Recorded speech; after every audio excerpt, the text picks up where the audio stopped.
Hello and welcome to Byju's Exam Prep IAS. A very good noon to everyone. I hope all of you are doing good. I welcome you to today's discussion where we will be discussing MTS paper, the mains test series paper, which hopefully most of you would have given.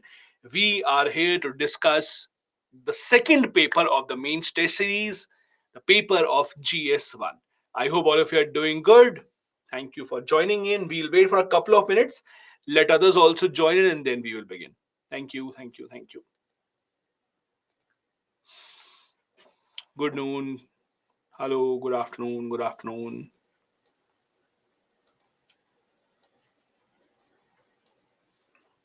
Good afternoon, good afternoon.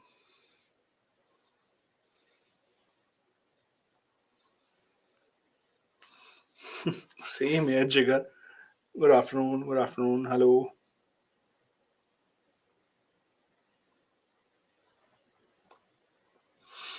Hi, good afternoon, everyone.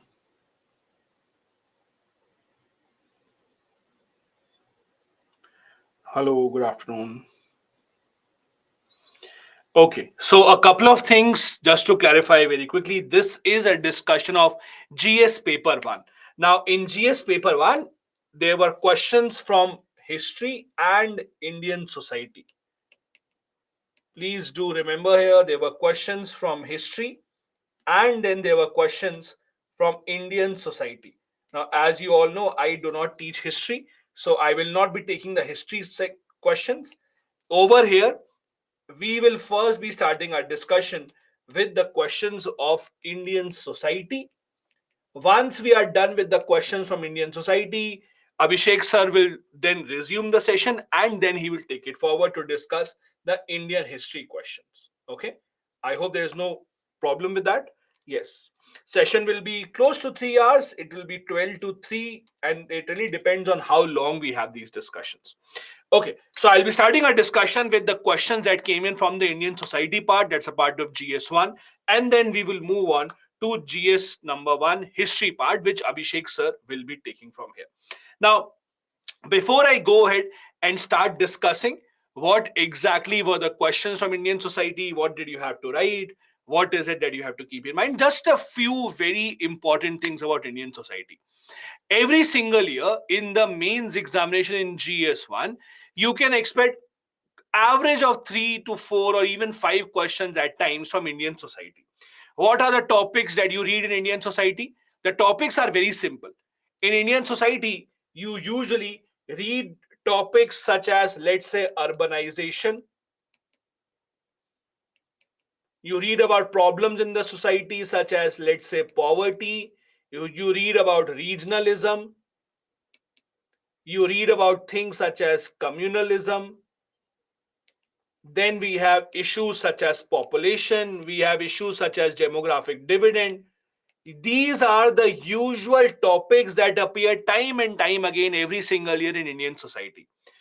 Almost all the questions of Indian society can be solved very easily if you have read these topics: urbanization, poverty, regionalism, communalism, population, demographic dividend. These are the usual themes in which we have questions. And over here also, we had similar kind of questions. So, as I said, those who have joined in just now, we are first starting a discussion with questions that came in from Indian society part. That is question 7 to question 14. Once we are done with that, Abhishek sir will come over and he will then start discussion on the remaining parts. Now, the first question from Indian society was question number 7. Let's read the question. The question was: linguistic reorganization in India gave voice and representation to previously marginalized regional identities. However, it has also led to the reinforcement of linguistic boundaries and the exclusion of the non dominant languages from the national discourse. Comment. Now, let's look at this question. The question mainly is talking about regional or linguistic reorganization of India. In simple terms, linguistic reorganization means drawing of different states on the basis of language. So these are language based states that India had. As you know, after India's independence, a lot of new states were formed mainly on the basis of language. For example, the first state to be formed on the basis of language, as you know, was Andhra Pradesh. After Andhra Pradesh came into being, there were many other states that were formed on the basis of language. Gujarat, Maharashtra, talk about Punjab, where Punjab and Haryana were distinguished. Then you talk about a lot of South Indian states. You can talk about Tamil Nadu, you can talk about Karnataka. All of these mainly are language-based state, that is linguistic reorganization. Now the question is saying that the linguistic reorganization that took place in India gave voice and representation to marginalized regional entities, means it had positives. However, it also led to the reinforcement of linguistic boundaries, means it also led to certain issues where linguistic boundaries became even harder, and it also led to exclusion of non-dominant languages. Comment. Now, almost every question would have the same kind of a structure. In almost every question, the ideal way to write would be start with the introduction part, then come to the main body part, and then try and conclude it. Let's start with the introduction part. The introduction part. What should be an ideal introduction to any question? Ideally, an introduction to any question whatsoever, can be either a definition or a fact. Now, it really depends upon what kind of a question is it. Is it a question that you would be able to answer more on the basis of facts, or is it a question that you can answer more on the basis of definition? Let's look at this question. If you look at this question here, is there anything for which you can give a proper definition? Definition should be given of those terms which are technical, which are not easy to understand. Maybe if you want, although it's not very good, but maybe if you really want to give definition, maybe you can give definition of what is linguistic reorganization. So you can start with linguistic reorganization is the redrawing of the boundary of states as happened in India starting from 1953 with Andhra Pradesh. That can be one way. The other way can be to go ahead with a fact. What is a fact in this case? There can be a lot of different facts that you can mention here. You can mention how there were different committees formed after India's independence to start the linguistic reorganization of states. Or you can start with how Andhra Pradesh in 1953 became the first state in India to be redrawn on the basis of language, which led to a demand for other states and was followed up by other states as well, leading to the linguistic reorganization on a much larger scale. It depends on what kind of question there is.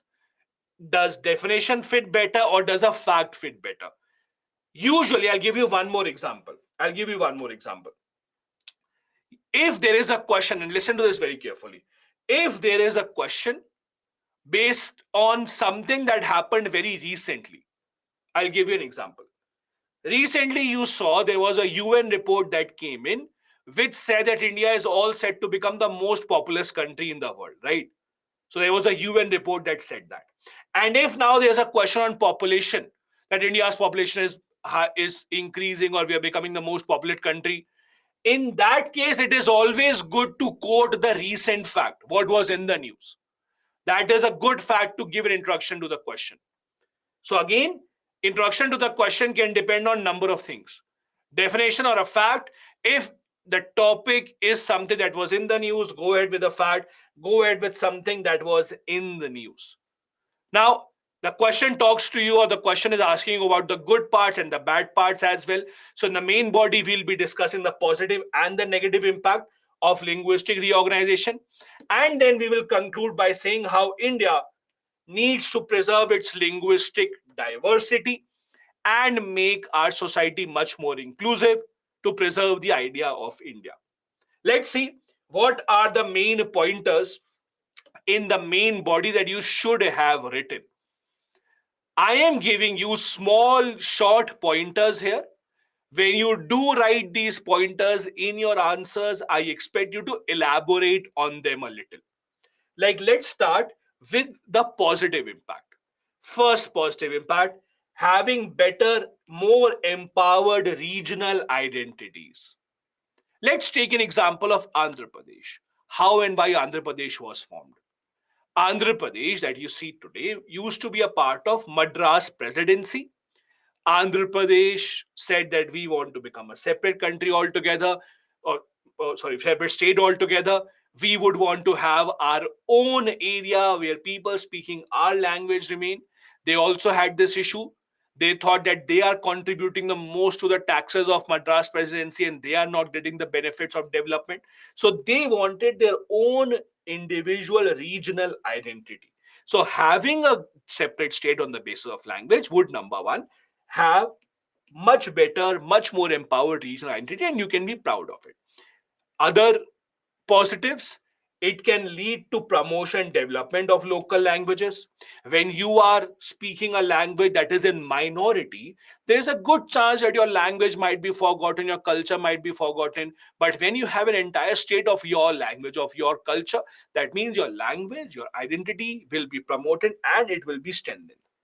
It will also lead to preservation of cultural heritage. As languages get hidden, as languages go away from our memory, culture also goes away from our memory.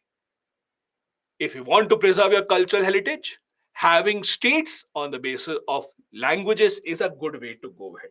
Also, it strengthens the regional identity. So this is, if you see, first and fourth point are pretty similar to each other. You can choose one of the two. As I said earlier as well, when you are writing in the answers, I expect you to elaborate in one or two lines each. What do you mean by this? Similarly, since the question was about positive and the negative effects as well, what are the negative effects now? There can be many, many negative effects. First, exclusion of non-dominant languages. What do you mean by that? Let's take a simple example. When Andhra Pradesh was formed, the demand was we need a separate state for Telugu speaking population. Let's assume Andhra Pradesh was created to ensure that Telugu speaking population have their own state. But even there, even in Andhra Pradesh, you would have a few people who don't speak the Telugu language, right? You cannot force that only Telugu speaking people would be a part of the new state. Even in the new state where Andhra Pradesh was created, there would always be some people that are not speaking the main language. What happens to their language? When you form a state only on the basis of language, the problem is you exclude all the non-dominant language in that state. Second big problem, you divide the society, you create regionalism. How many of you have seen time and time again newspapers, the news media reports, some person going to the other state of India, within India, and being discriminated against because he or she doesn't speak the local language? Many people don't talk to you because you don't speak the local language. So it has created a divide in the society. It happens in North India, it happens in South India, it happens in every part of the country, that when you don't speak the language of that state, there is a good chance that you would be discriminated against, and it does happen. Other problem, allocation of resources becomes more complicated. See, there are so many states in India that still have issue of water sharing, for example.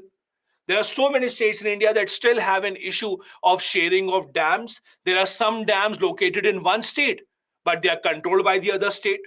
So how, because you have now divided the states on basis of different languages, so how do you actually allocate the resources in a country like India, where you always have paucity of resources? All of these are negative effects. Now, if your answer, the answer that you would have been writing, if your answer has slightly different points as compared to these, absolutely fine. I'm not saying that your answer is supposed to have exactly these points only. The pointers that I'm discussing is to give you an idea what are the kind of points that you should write in the main body. We discussed about the intro and the conclusion part. I hope that all of you are writing on similar lines. If your points are here and there are one or two lines or one or two points which are extra in your mind, please feel free to include those as well. From Indian society, the second question was question 8. Examine the efficiency and obstacles of cultural pluralism in dealing with the problem of communalism in India. Now, in most of these questions of Indian society, please ensure that if you have a good fact with you, now fact can be, as Ilma is saying, any committee's recommendation, please go ahead. If you have a fact about any government report, Please go ahead, you can quote that as well. If you have any other fact, let's say some recent news has taken place, please feel free to quote those as well. For example, if you have any fact about, let's say, population, and there's a question on population, please feel free to use that as well, depending upon how the question is. So this question is about efficiency and obstacles of cultural pluralism in dealing with the problem of communalism in India. Now, what is cultural pluralism? Pluralism means having more than one. In simple terms, cultural pluralism means our society, the Indian society, always has multiple cultures that exist together. So, multiple cultures existing together. What is the good and bad part of it in solving the problem of communalism? You all understand what is communalism? Communalism means when you differentiate, distinguish, discriminate on the basis of religion. When you say one religion is better than the other, when you say that I will only give preference to people from one religion, the other religion is bad, that is called communalism. We all have to accept that we have a problem of communalism in Indian society. How can we deal with that problem with the help of cultural pluralism?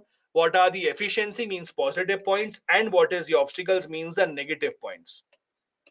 How does it help in dealing with the problem of communalism? Now again, intro would be in a similar manner, depending upon whether you have a important fact. Now in this kind of question, what can be a fact? Let's assume if recently there is any government report that has come out about communalism in India. Let's say there's a report that has come out which says that these many people have lost lives in the last 10 years in India because of communal rights. If that kind of a report comes out recently, then you can quote that fact in the intro. That according to the government report, these many people have lost lives due to communal rights, or these many communal rights have happened. If you don't have that fact, no worries, just go ahead with a definition. Definition of communalism, definition of cultural pluralism. Either of these or these two can be a good introduction. Main body is where you will get most of your marks. In the main body, you'll have to focus on how cultural pluralism helps in addressing the issue of communalism. What are the challenges in implementing it and how does it help? How to conclude? The way forward in conclusion has to be that the government has to set an example. The government has to take role models from the society, and the government itself has to ensure that they don't follow this idea and they don't perpetuate this idea of communalism. Because as we will see here, the problem of communism starts from the very top. The vote bank politics, politicians, they also have a major role to play. So the way forward has to be that lead has to be taken by influential people in the society, including the politicians, the people in power, to set an example and make sure that they accept people from all identities and don't have their own personal vote banks. Now, as I said, in this answer also you have to write positive and the negative points about cultural pluralism. How does it help in dealing with the problem of communalism? First, let's talk about how effective it is, how it can actually help in dealing with the problem of communalism. Number one, it promotes inclusivity. Obviously, you look around yourself, you see people of different religions, you see people of different castes, different genders living together. It promotes a feeling of inclusivity, that it's an inclusive society. It encourages dialogue and understanding. See, you are always afraid of, or you are always unaware of things which are never told to you, which you never interact with. For example, let's take a very simple example. And I'm not equating animals to humans, but just imagine if there's an animal that comes in front of you all of a sudden, which you have never seen in your life, which you have never even seen a photo of. Your first reaction will be you'll be scared because you don't know about that. Similarly, if you live in a place where you only have people from your religion, your caste, your gender, no one else, all of a sudden, if someone else comes to your life, you have to interact with them, you will have a lot of misunderstanding about them, you have a lot of misconceptions about them. But when you're living in a society with everyone around you, you have a dialogue with them, you understand them, you understand that their way of living is similar to yours. That is how cultural pluralism helps. It also fosters a sense of unity. When any problem occurs in a society, it occurs on everyone. If there's an earthquake will not kill people on the name of religion. If there was a train accident, it did not kill people on the name of religion. So it increases sense of unity. It also promotes a culture of peace, harmony, and tolerance. This is how cultural pluralism can help and is helpful in dealing with the problem of communalism. But as the question says, there are some obstacles as well. Because if everything would have been so easy and hunky dory in India, also we would never have had this problem of communalism. What are the problems? First, we have deep rooted prejudice and stereotypes, especially towards minority community. What is a prejudice? Prejudice means when you have a thought in your mind because someone told you, and you have made this thought without even confirming.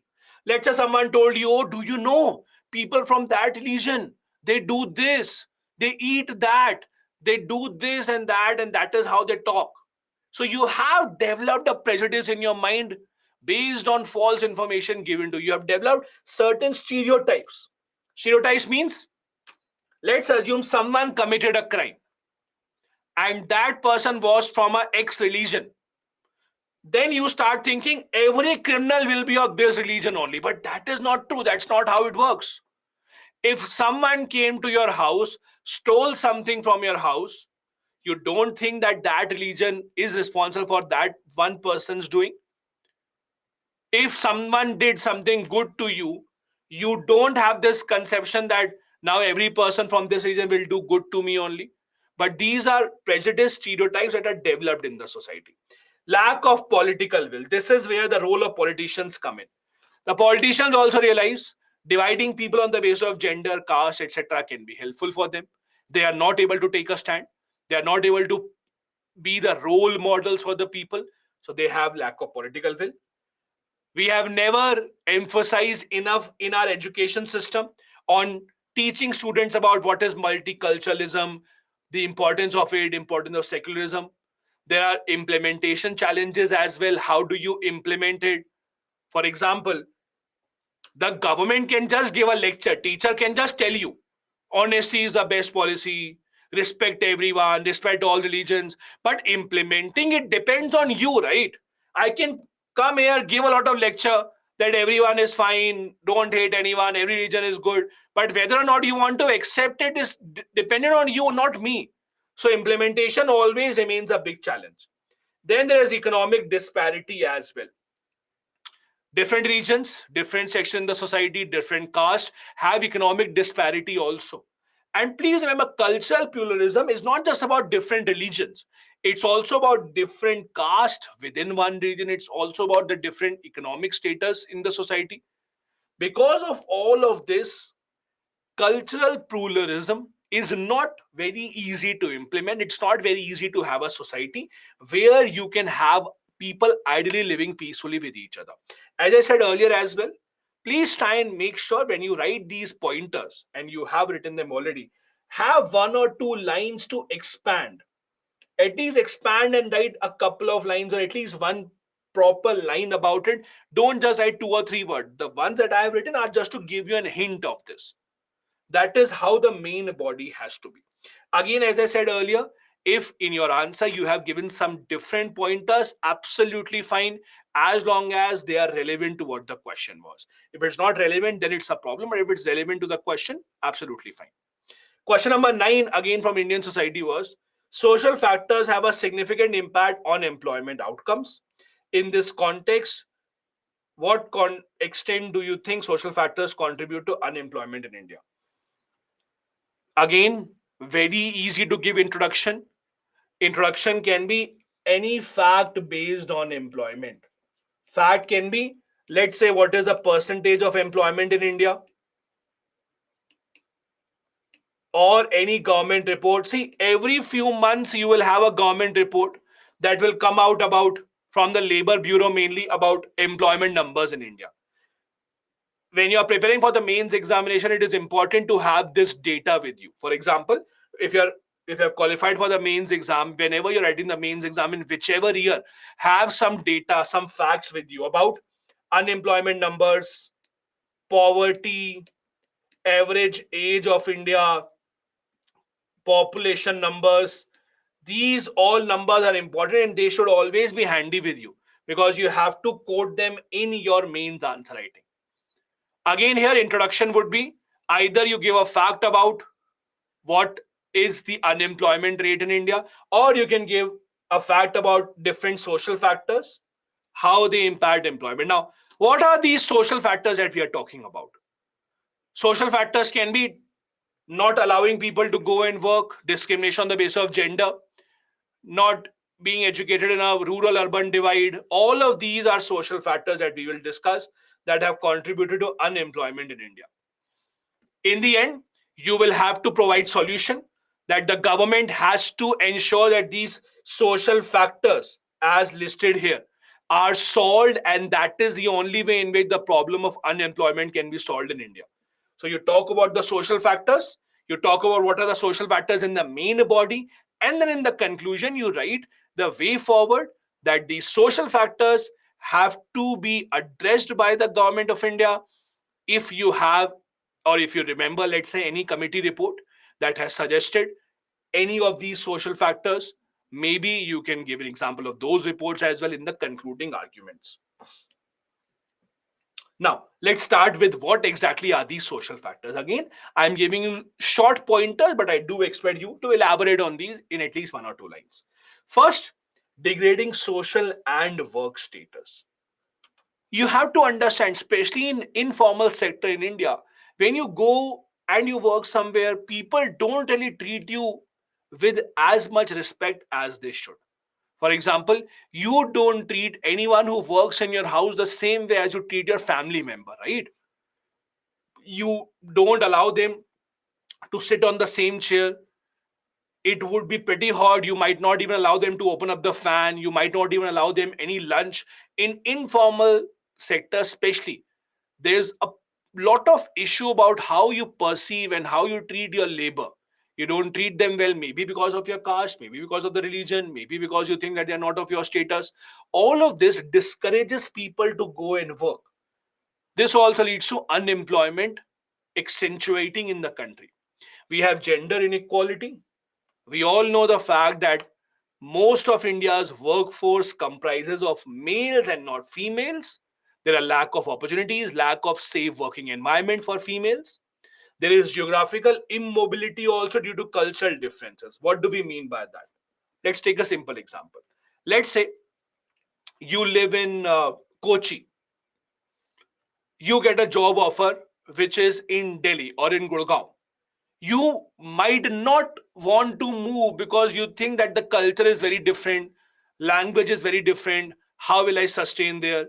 And similar is vice versa.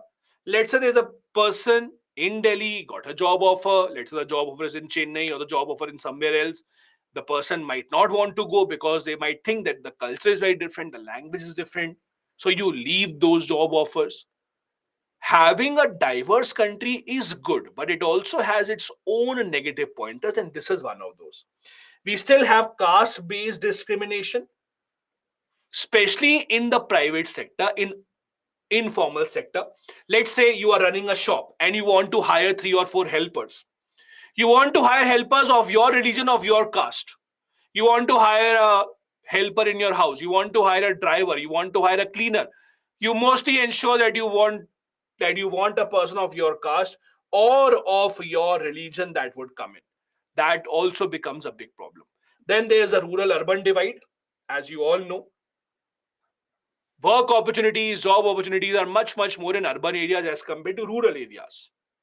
So people living in the rural areas might not really be able to get their hands on all the opportunities that exist in the cities.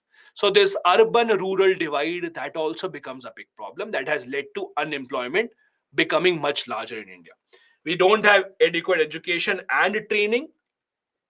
There are reports that come in year after year telling you that people graduating from colleges in India, most of them don't have exact skills that are required in order to ensure that they are able to get a good job for themselves. Then there are some personal factors. There may be some health issues. A lot of people fall ill. A lot of people, because of the bad air, the bad water condition in India, are not able to be healthy. And that is also why they are not able to join in the employment or the job that they were offered. All of these are different social factors that contribute to large unemployment in India. Again, as I said, your answer may have some different pointers. You are free to do that as long as they are justifying the question. Please feel free to answer other parts or include other pointers as well in your question. Question number 10, again from Indian Society, was identify the strategies India can employ to leverage its demographic dividend to ensure social development of the vulnerable section of the population. Now, what exactly is demographic dividend? In simple terms, demographic dividend means a situation where in a country, majority of the population is in the working age. So let's assume from 18 to 55. When most of our population, a majority of our population is in this age group, that means we are in a situation of demographic dividend. What is the advantage? The advantage is in this situation, most of the people in the country, most of the citizens would be able to contribute to your economy, would be able to contribute taxes. On the other hand, the government's responsibility towards pensioners, towards old people would be lower. India right now is undergoing a stage of demographic dividend. Right now, India's average age is 28.4 years. So we still have some years till we will be in the stage of demographic dividend. The problem with demographic dividend is just because you have people in the young age doesn't mean that automatically it will be good for the country. You need to take certain steps to ensure that demographic dividend becomes beneficial for you. And this is what the question is asking. What are the strategies India can employ to ensure that our demographic dividend can actually be very, very, very helpful to us? Uh, Neha is saying we are the most young country in the world. No, Neha, we are not the youngest country in the world. See, I'll give you a hint. Youngest countries in the world are those countries which have very bad healthcare, which have a problem of civil war, etc. For example, Afghanistan is a very, very, very young country. Why? Because people don't live long. Being a very young country is not an achievement. Being a very young country is actually an indication that you don't have enough healthcare because people are dying very young, that you have so much population that you are not being able to ensure population control. So being a young country, very young country, is not really a good achievement. Most of the developed countries around the world are not that young. Look at Japan.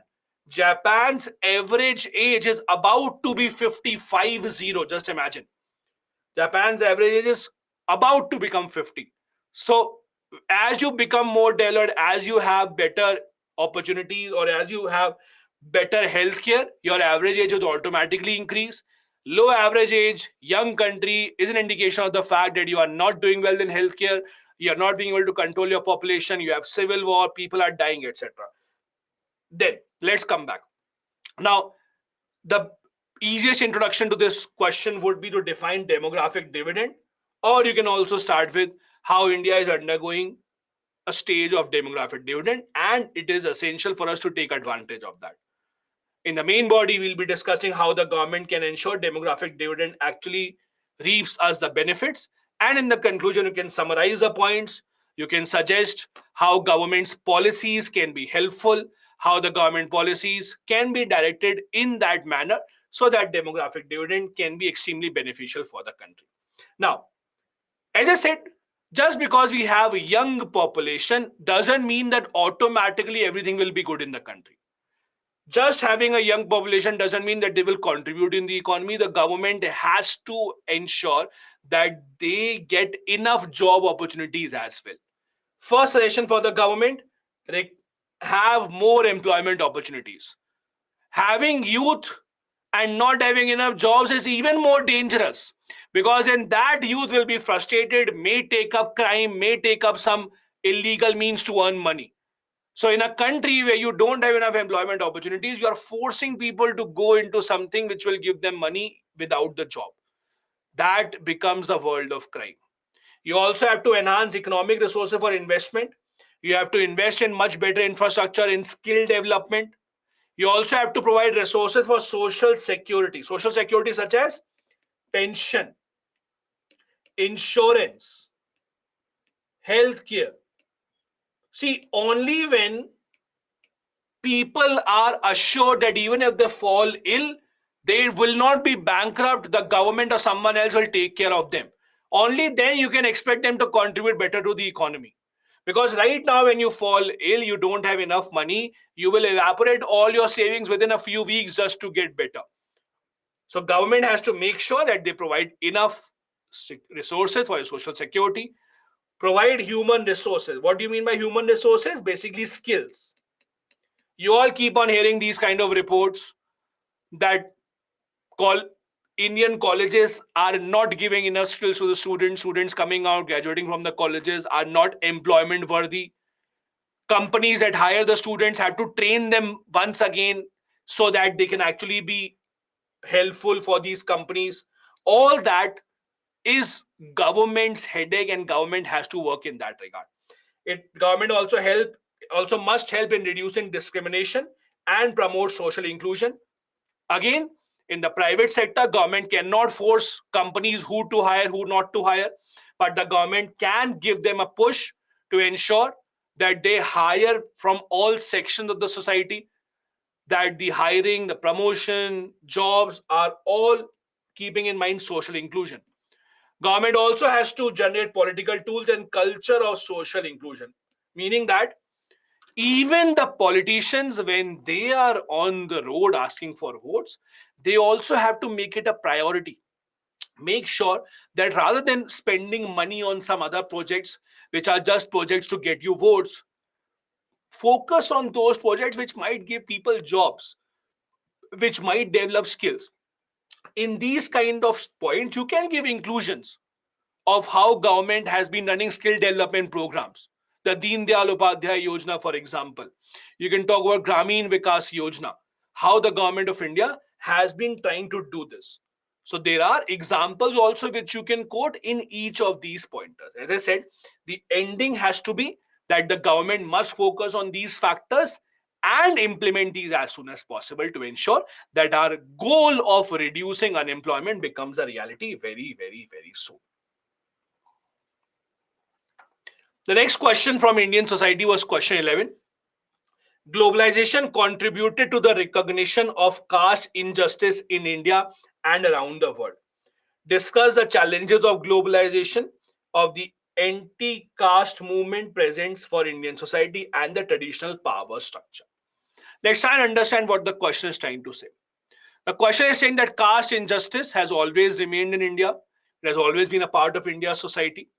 But with globalization, many more people are now coming to know about it. Earlier, maybe caste injustice was confined to a very small part of Indian society. Now, everyone across the country and everyone across the world also is aware of how caste injustice exists in India and voices are being raised. The question here is about challenges that globalization has brought with anti-caste movement and its traditional powers. Means, number one, you have to write how globalization has made caste injustice in India and around the world a global issue, how globalization has held in that. And second thing that you have to write is how it has changed power structure in India, what are the challenges it has presented in the Indian society.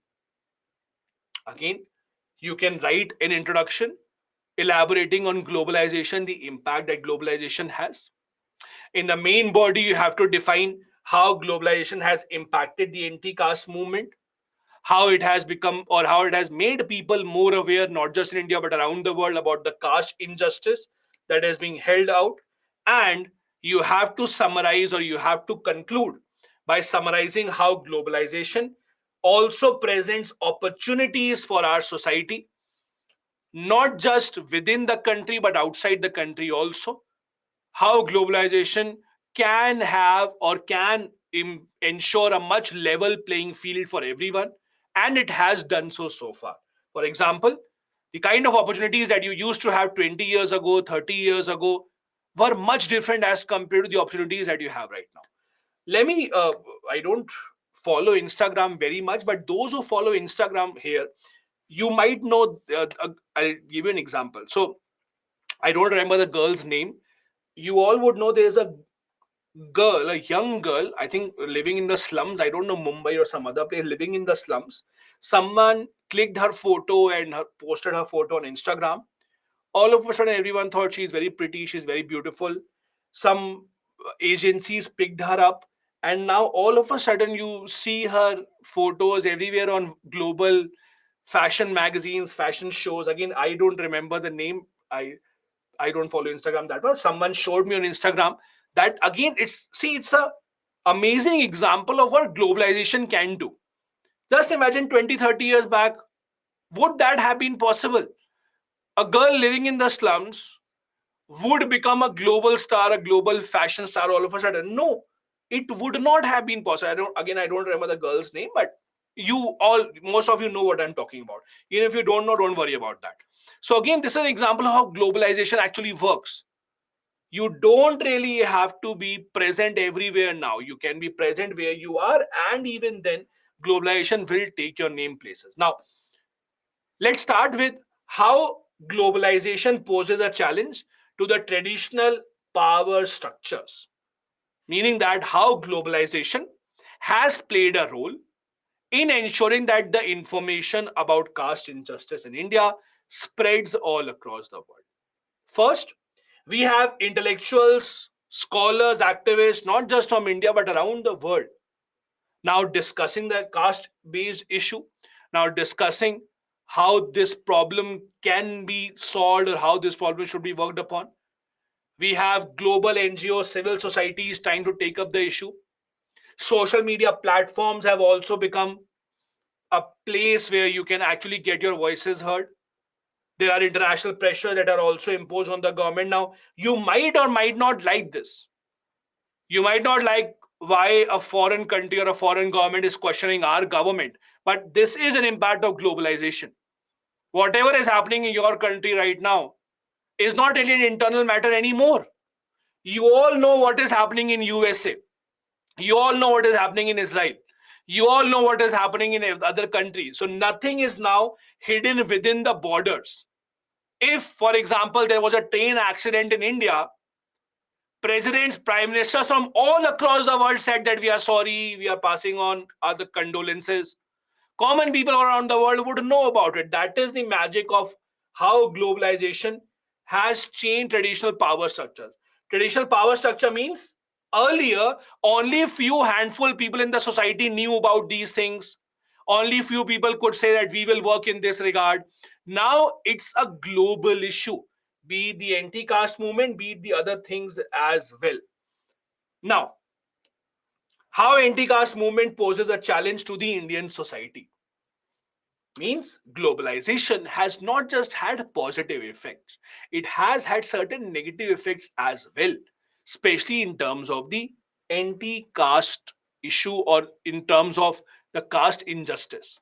First, there has been outburst from the upper caste, means the more you see these kind of issues being raised, the more it angers those people who think that it is against them.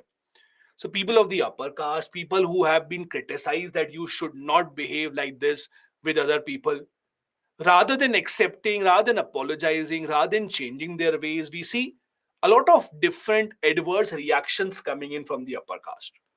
We also see that caste identities are becoming even stronger. Caste identities are now in perpetuation. Perpetuation means lifelong. Lifelong.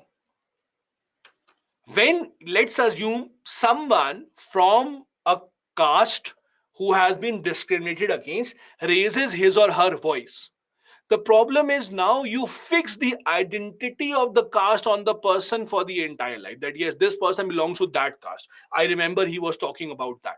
So rather than neglecting caste and having an egalitarian society, we are reaching a situation where we are even making these caste identities even stronger and even more rigid. It may weaken movements of other marginal identities. There are other movements also going on, be it the LGBTQ community movement, be it the gender equality movement. These kind of issues focusing only on the anti-caste movement may have a negative impact on the other movements as well.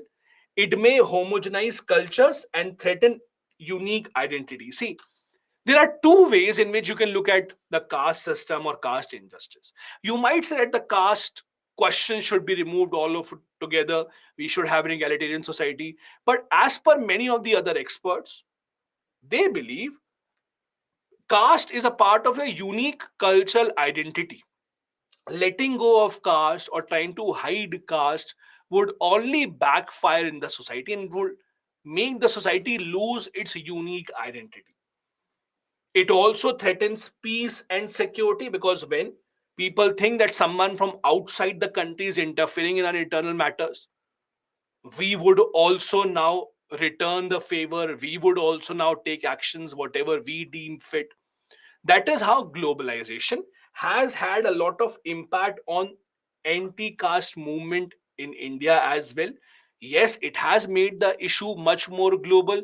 Yes, people have been receiving much more support from outside the country. However, it has not solved the problem. It has still accentuated the problem, made it bigger in certain cases, and there are still a lot of ways in which we have to work to make sure that this problem is erased.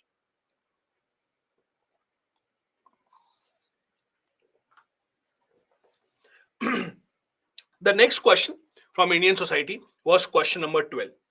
Changes brought about by urbanization have impacted the relationship between tribals and their traditional habitats in India. Examine. Now, you know the tribal population in India has been living in forests for many decades now. However, in the past few years, many of them have been forced to move towards the cities for various reasons. For example, first reason, the government wants their land for development projects, for mineral exploration, and for all other sorts of projects, building dam, hydroelectric power, nuclear, etc. What does the government say? Government says we are taking away your land, but we will resettle you somewhere. You can go to cities, we'll give you flats to live in the cities. It's a forced urbanization of tribal people in India that has been witnessed in the past couple of decades or so. The tribals have been extremely proud of their heritage. They have been living in the forest for many decades now, for many generations now. All of a sudden, they are being forced to move towards the cities. Now, what are the changes that have been introduced, or what are the changes that we have witnessed because of this forced change? This is what you have to answer. Means, on one hand, what are the positive changes of tribals coming to urban cities? And what are the negative impacts of tribals being forcefully urbanized without their wishes? That is what the question is about. Again, the introduction can be about what is urbanization, or if you have a fact about, let's say, tribal population in India. As I said in the beginning, always good to begin with either a definition or a fact. If it's a fact based question, something that happened recently, you can always quote those facts, very helpful. If you don't remember those, go ahead with certain definitions. In the main body, we will analyze the positive and the negatives of how the tribal movement from the forest to the urban areas has changed their lifestyle and has changed the cities. And we will conclude by saying that there has to be a balanced approach. There is place in the society for everyone to maintain their culture. There is enough space in the society to ensure that we give enough respect to the ancient heritage that has been going on for many centuries. For your ease and for your benefit, we have made a table so that you can understand what are the positives and what are the negatives. Now, in the mains answer writing as well, when you are attempting the mains examination, I always advise the students that when you write an answer, think of it from the point of view of the examiner. Let's assume I am checking 20, 25, 30 copies in a day. I will also get bored by looking at the answers that are in the same manner. So if in one answer copy, I see some answers written in paragraph form, some answers written in bullet pointers, some answers written in the form of flow chart, some answers written in the form of tables. So my own interest while checking your copy would be much better. And even 1.5 mark here and there can make a hell lot of a difference. So make sure, I'm not talking about only this question, but any question which you think can be answered, let's say in the table form or in the flowchart form, please go ahead with that. Over here, what are the positive pointers of tribal population becoming increasingly urbanized? Obviously, they have better access to education, healthcare, more employment opportunities in the cities. They get better opportunities to improve their standard of living. Obviously, let's say many of them in the forest did not have electricity connection. They had various diseases, maybe because of it they would have to lose their life because they did not have any healthcare. They also would have the chance to share their knowledge with others. Now, what we don't understand or what we overlook is the fact that tribals in India have huge repositories of their own knowledge. Do you remember recently when the Padma Awards were announced? Padma Awards were given to certain tribals whose job it is for many decades to catch snakes. They catch snakes, they remove their poison so that it can be used for medicinal applications. Those tribals have even gone to the US also. They were invited to catch big poisonous snakes. So the tribals have their own share of knowledge, and those tribals also can share their knowledge with others as well. It also promotes social integrity. More diversity in the city, people living together would make a better society. On the other hand, similarly, we have negative pointers as well. Displacing the tribals means loss of their traditional habitat. A lot of tribals, since they did not have access to healthcare, have developed their own medicinal knowledge. They knew which herb can treat which disease. They knew if they fall ill, what to eat from the forest, what not to eat. But now, when you are forcefully removing them from the forest and bringing them to the cities, you are ending that intellectual property and knowledge. Most of them still engage in their own occupation like hunting, gathering, shifting agriculture, etc. All that will end now. So their survival in the cities may not be that easy as we think. It's not like you moving from Delhi to Mumbai or Hyderabad to Bangalore or Chennai to Gurgaon. No. Moving from a forest, a tribal area to a city is a much, much bigger change in lifestyle and the way that you sustain. There can be tension between tribes and urban developers also about decision making process, how the society will run, because a lot of tribes have different types of culture, laws. Many tribes allow multiple marriages. Child marriage is prevalent in a lot of tribes. They have been given many exceptions, but when they come to the urban areas, all of those would go away. Displaced tribal will also face discrimination, exploitation. They might be forced to live in slums because they may not be able to afford the urban housing. All these are negative impacts that we see of tribal population being forced towards urban areas. So again, this is just an example of how you can answer in the form of a table, but please feel free to answer in other forms as well. We have a couple of more questions to go from Indian society part. Question 13 was, discuss how cultural attitudes towards gender roles affect women's participation in population control efforts. It is an open secret that Indian governments over the decades have been trying to curtail India's population growth. The problem here is in this entire agenda of trying to control our population, women who should be given the most strongest voice have not been heard enough. Because of the gender roles, because of the identity attached to the women, because they have been forced to do certain job in the society, in the house, their own ideas about how to control population, their own ways, their own methods, they are not given the kind of importance that they should. This is what the question is all about. Again, we can give a fact about India's increasing population to begin with. You can give a fact about gender roles assigned to women in the introduction. In the main body, which I will be discussing, we'll be discussing what are the different types of gender roles that are given to the women, because of which they are not heard enough.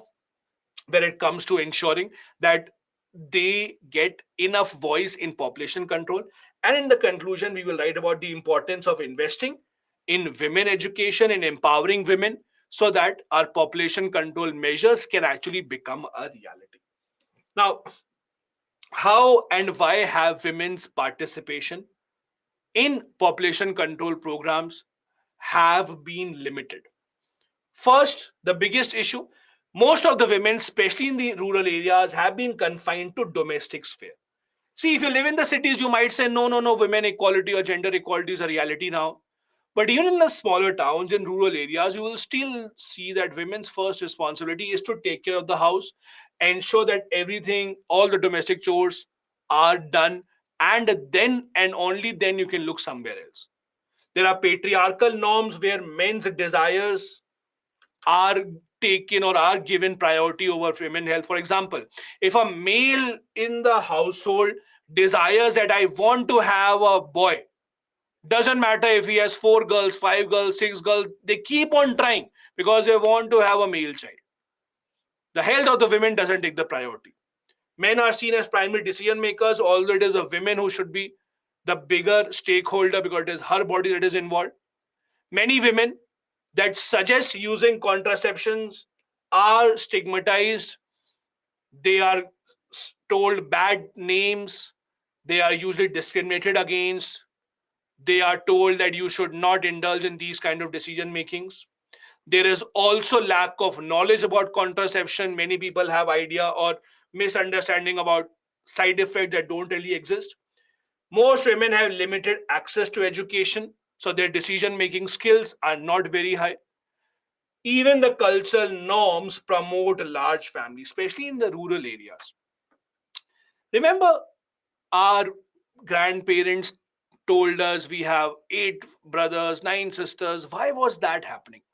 One of the reasons why it was happening was at that point of time, our healthcare system in India was as such that couples knew if they have 4 kids, maybe 2 or 3 only will survive. So they took it for granted that not every child will survive. But now that healthcare has improved leaps and bounds, we cannot have the same situation. So those cultural norms of having large families, they have to change. These are certain suggestions that you can write in the concluding part as well. Promote positive role models amongst women. Those role models which have a voice that is heard across the entire country, they should speak out. Promote education on gender equality. Very seriously promote the idea of reproduction, family planning, how important is it, have policy reforms, and engage the community as well.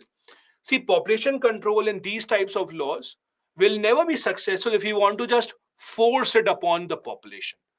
You have to set an example, you have to engage with the community and the leaders to understand their problems as well. The last question from Indian society was question number 14. Social institutions which are meant to end caste based discrimination ended up perpetuating it. Firstly, what are these social institutions that they're talking about? Social institutions mainly refer to institutions such as marriage, friendship, etc. These are the social institutions that they're talking about. So the question is that marriages, friendships, bonhomie, it was expected that they will not be based on caste. So we would have a situation where people will marry, for example, irrespective of their caste or religion. So we will have a society which doesn't seem to be divided on the lines of caste. But rather than doing that, the opposite has happened. These social institutions like marriage, friendship, etc., are so much on the basis of caste that the problem has become even bigger rather than actually going against it. You can talk about certain recent context, or you can talk about what are social institutions that we are talking about, maybe give an idea about that, give a couple of examples. In the main body, we will be writing about how the envisaged role was, means ideally what was expected, the role that they will play, and the role that they have ended up playing. So we write both the pointers: one, the role that was expected of them, and second, the role that they've ended up playing. And the concluding argument we'll give what are the approaches that the government should take to reduce caste-based discrimination, such as education, social programs. See, you will see that in most of the questions of Indian society, in the way forward past, in 80% of the questions, giving better education, raising more awareness will be a part of your way forward. So, in any question, when you don't know what should be the way forward, go ahead with education, go ahead with raising more awareness. That will almost always fit into any question when you're trying to answer about social issues. Now, the ideal role of social institutions, which we thought would have been social empowerment, to have different caste mix and match, more awareness generation, having affirmative action for marginalized caste. Affirmative action means making sure that government policies are more in favor of them. Affirmative action basically means that those people, those sections of the society that have been discriminated against in the past, against whom social injustice has been done, they should now be compensated for that. Family communities should spread the message of equality. We should have anti-discrimination laws. That was the ideal form of social institutions, or the ideal mandate of the social institutions when they were set up. However, the problem is, as we discussed, it has not happened. Rather than that, they have actually increased, perpetuated the idea of discrimination. How? We still have caste based discrimination in education institutions. You still see so many news stories in education institutions, people being called out in their name of caste, people even committing suicide because they've harassed so much on the name of their caste that they just could not survive. We still have religious institutions based on the base of religion. They just spread the idea of their religion. Same caste marriages are still being preferred. Politics also plays a negative role here, as we have discussed earlier.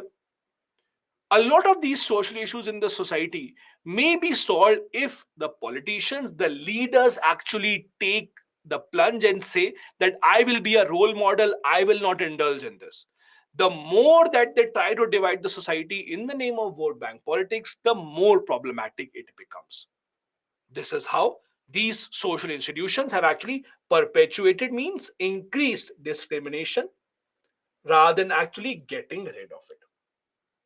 This brings me to the end of first part of today's discussion, where we'll discussed all the questions from Indian society part.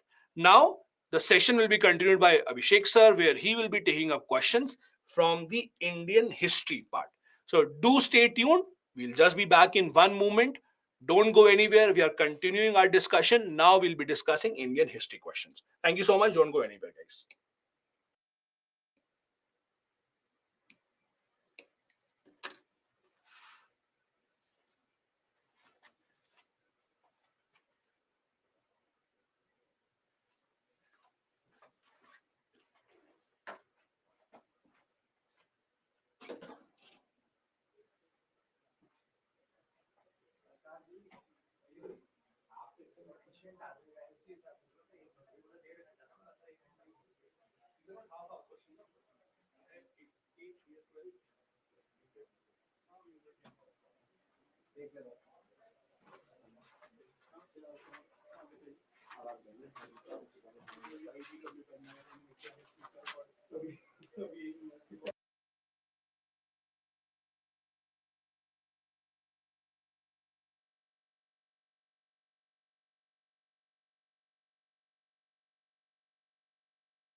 Okay, welcome back, everybody. So, good afternoon to all of you. We will now discuss the history questions. I hope everybody is comfortable, everybody is here. We have 12 to 13 questions related to history which we have to discuss. And this time, the questions have been made in a certain way that you understand everything in the right sense and what are the important current affairs topics. So, I'm audible, I'm visible. First things first, I'm totally audible, visible. Yes, I am. Perfect. So we now have to discuss the history questions. So in GS paper 1, you get close to 2 questions maybe out of art and culture, one from post-independence or world history, and then 3 to 2 from modern India. So we've tried to keep the basic ratio which was last year, which was 4 questions from art and culture, thereafter 2 questions from modern India, and a mix of questions in that regard. So the questions, if you've attempted this paper on Sunday, firstly, tell me, how did you like the questions? Were they difficult? Did you find them easy? What was the basic consensus here? The paper when you solved on Sunday, how was it? Did you like the questions? Did you find them difficult? Because the wording of the question is mostly easy. So we'll try to discuss it in that context itself. Come on. It was moderate. Art and culture was easy. Okay. That is quite encouraging. If art and culture you're finding easy, those are the only tricky questions because modern day questions are quite straightforward in that regard. Everybody's comfortable. Can we start our analysis? Yes? Okay. If you've been through the paper, if you found it moderately difficult, perfect. No issues at all. Now let's talk about the first question. The art and architecture of Mauryan period is a reflection of its times. Substantiate. So the first point is substantiate. Substantiate means that you have to elaborate on what is written in the question. The art and architecture of the Mauryan period is a reflection of its time. 10 marks, 150, which means that you don't have a lot of words to play with. So what I'm going to do is I'm going to first have a brainstorming with you. We'll just discuss what could have gone into it, and then we'll see the basic pointers which should have been in it. So I'm going to do 2 types of exercises here. First, we'll try to understand what should come to you automatically looking at this question and what could have been or is a projected or guided pointers for this type of answer. So the first rule, as sir was discussing previously also, intro, body, conclusion. These are the 3 basic parts which are there. And you don't have to write it in the examination. Intro in a history question is mostly in paragraph form. In body, it should be in pointers. And thereafter, conclusion should again be in paragraph. This is a basic thing which I'm telling for history, not true for everything else. The basic point of the matter is this looks aesthetically better and uses less words also. Because whatever you're writing in the body is straightforward and you're not wasting words in that regard. So I hope that you try to use this type of a structure for the answer itself. Now let's discuss the question. The art and architecture of the Mauryan period is the reflection of its time. So we have to see the first is reflection, time, art and architecture. This question is relevant generally because of the new parliament and the emblems which have been used. And Mauryan architecture has been in the news quite a lot because of that only.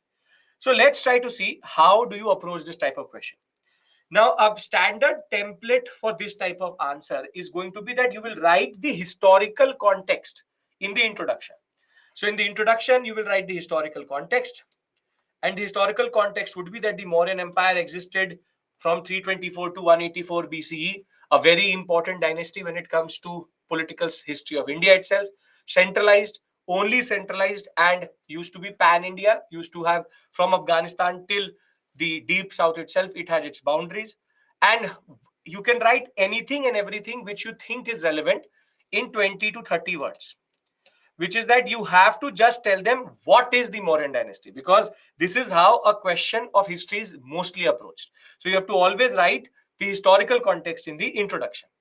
Now let's come to the body. Now in the body, you have to tell them how is the art and architecture a reflection of Mauryan period. So what are the basic, what we call as manifestations of art and architecture? We have pillars, we have stupas, we have caves, we have palaces and structures which were made in wood, but we have basic design. And we have what are called city plans. So we have planning of the city, which has been described in the Arthashastra itself. We have palaces and structures, which have been again talked about in the Arthashastra, because they were made out of wood, they don't survive. But what survives is pillars, stupas, caves, which are the basic manifestation. Pillars, or you can say edicts, whatever you like to call them. Now, what is the reflection? What does the pillar reflect? So you just have to substantiate how every manifestation has a certain meaning. So what does the pillar reflect? Pillar reflects power, centralized administration, dhamma, the concept of grandeur, the concept of what we call as prosperity, and is a very important reflection of political history. This is the first manifestation.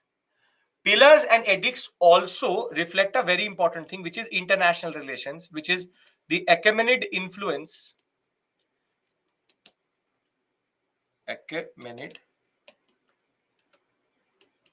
The Achaemenid influence on the pillars itself show that the Achaemenian Empire and then the Seleucid Empire had a very good relationship. Thereafter, what do stupas and caves represent? They represent the religious history, and it shows the predominance of Buddhism. It also shows tolerance. It shows the concept of Ajivikism, the concept of Buddhism. We have also reference to Jains. So very simply, the heterodox religions are reflected in the religious history of stupas and caves. The palaces and structures are a very good example of social history, because the way cities were planned showed us social segregation. Further, the palaces and structures again are a reflection of political power. So out of the box, you don't have to go with the guided points, but if you look at the basic points, you automatically realize that everything which they produced in art and architecture was a reflection of something which they had, from Greek, or what we call as Achaemenian culture, to Greek culture, to the aspect related to power, centralization, dhamma, related to Ajivikism, Buddhism, stupa being the most best example vis-a-vis that. Palaces and city plans reflect social segregation. So out of the box, see, it's a 150-word answer. So you don't have a lot of words to play with. This has to be written in 100 words. And therefore, you have to be very precise what it means. And thereafter, you can conclude by saying that arc and architecture is always a glimpse into the social, political, economic, and cultural history of that period. And the Mauryan period is no exception with regards to that. The same thing is there. So this question should not have troubled you, because Mauryan architecture, as it is very easy topic and generally in the news quite a lot. You don't need to name the caves. You don't need to explain the caves, because then you're using words, Vishnu.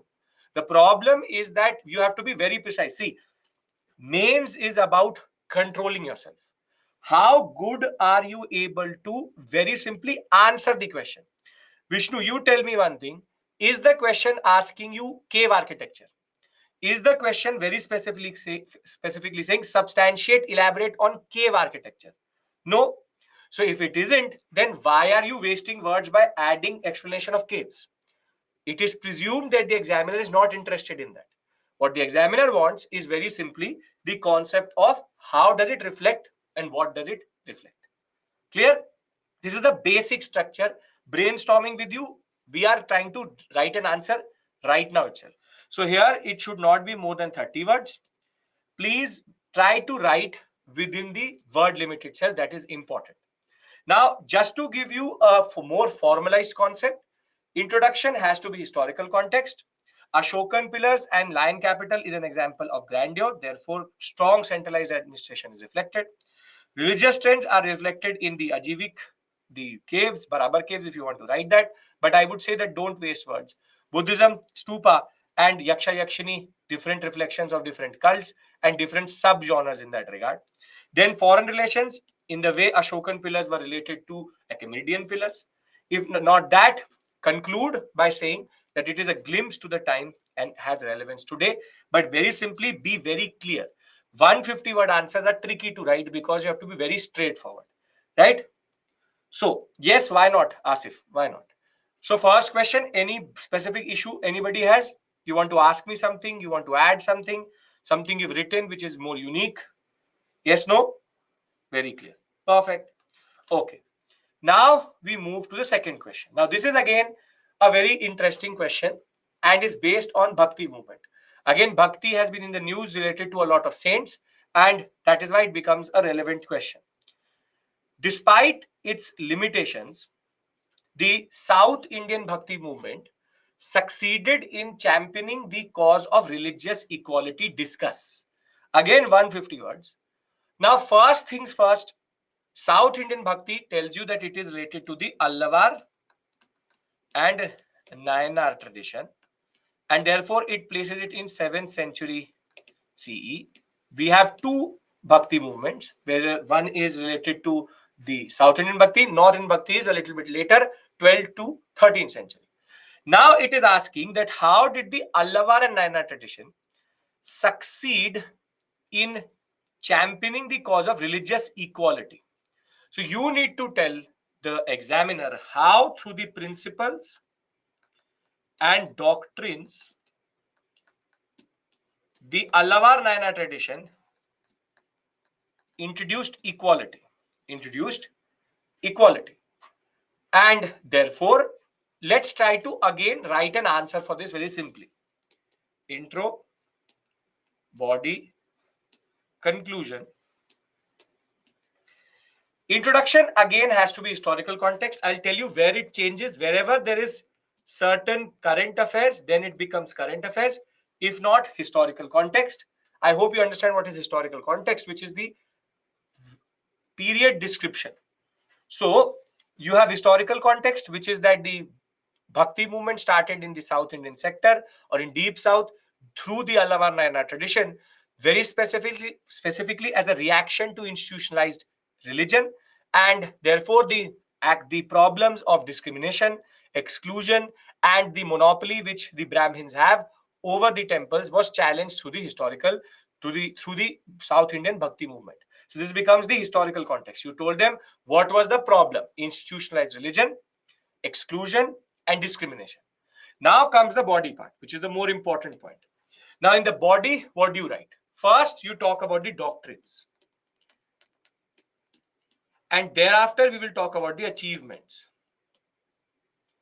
That what did they achieve through their basic doctrines. So what are the doctrines which are very, very important for Bhakti? Gender equality. That is why we have women saints. You have caste equality, wherein we have lower caste saints. Then it talks about personalization of religion, and therefore the monopoly of the temple is gone. It also talks about no rituals. It also talks about the concept of devotion and accessibility to God. Further, it will talk about how the temple as an institution is not the only way to seek God. God can be sought through love and devotion. So whatever points you want to write, but you have to link it up with the achievements. Now, when we talk about the achievements itself, you now need to argue that the doctrines which led to the achievement was that Allavars and Nayanars successfully were able to remove caste barriers. They were able to do devotion to God. There was no gender-based discrimination. So it says, how were they able to introduce the question says religious equality? Religious equality came through removing caste barriers, through removing gender discrimination, by removing the access to temple, In certain cases, temples gave access to lower castes. Therefore, the simple point of the matter is when these principles were applied, it did on the tangible side have saints which were women, which were lower caste, and therefore, the simple point of the matter is that it did succeed in removing the religious inequality and producing religious equality. Now it says with its limitations. Now, what you are going to do is that in the conclusion, you'll add a very small point. And the point is going to be that though they did not challenge the caste system, but try to reform it, and it was also based on certain rituals, Bhakti movement still was able to revolutionize religion and specifically Hinduism in South India, which permeated into the North Indian sector in the next 2 to 3 centuries. So by this, you have answered each and every aspect of the question. Limitations also you've told them. You have also told them how they succeeded in pushing religious equality. So therefore, first aspect, second aspect, third aspect, all three aspects have been answered. Now again, the tricky part is writing it in 150 words. That is the problematic aspect here, because 150 words is very, very less to write something like this. So again, you have to control yourself and have to write only specific points. Don't start to write the names of the Allavars and Nayanars. They're not asking you that. Don't start to give them the specific history of any of the Allavars and Nayanars. Don't do that, because the question is not about Allavars and Nayanars history. It's rather about how did the Bhakti movement in a way succeed in doing what it wanted to do in South India. So I hope that you avoided this impulse. And the impulse was that you go more deeper into writing about the Allavars and Nayanars. You don't have to do that. Rather, you have to very simply, specifically talk about the causes, how that in turn led to a certain achievement. You want to write the compilations, but then you have to be within the words. The Divya Prabandhan does not have any space in this answer. In what context you write it doesn't really matter. Simple point of the matter, it's about achievements. It's not about the way you describe Allavars and Nayanars. Remember this. So, a more formalized answer, what should have been there? First, you have to talk about how they talked about social egalitarianism, which is irrespective of caste and sex, they wanted to go for devotion. Further, religious egalitarianism, we have lower caste saints. Thereafter, women saints means that the gender discrimination was also taken away. They also use vernacular language. You can use this point also, that vernacular languages were used. Thereafter, dancing and singing, rituals were removed. Villages and towns were brought into this whole concept. Further, they also criticized Buddhists and Jains and resisted Brahmin orthodoxy. However, the three major basic points are here. It's not these are subsidiary points. These are the points in which you have to concentrate more. Now, how do you talk about their achievements? Yes, they led to religious equality because low caste, the concept, was challenged by them, and that was successfully challenged, and we have low caste saints. We also have the access to Vedas and scriptures to the same castes and women. Further, gendered, removed, improved the status of lower caste, promoted social service, and also promoted vernacular languages. In the conclusion, you can talk about the limitation in one line and then give them the importance and how it spreads to North India. So the simple point of the matter is, do not go into specificities. The more important point is to be very precise in writing what you need to write. And that is why the limitations have to be talked about. The fact that what they achieve has to be talked about. Do not try to push your knowledge into the answer. That will only make you use up more words. You have to be consistent. I hope that you are understanding this point, because when you know a lot about that topic, what you tend to do is that you try to write too much about it. Here it is not controlling, and that is the art of writing an answer.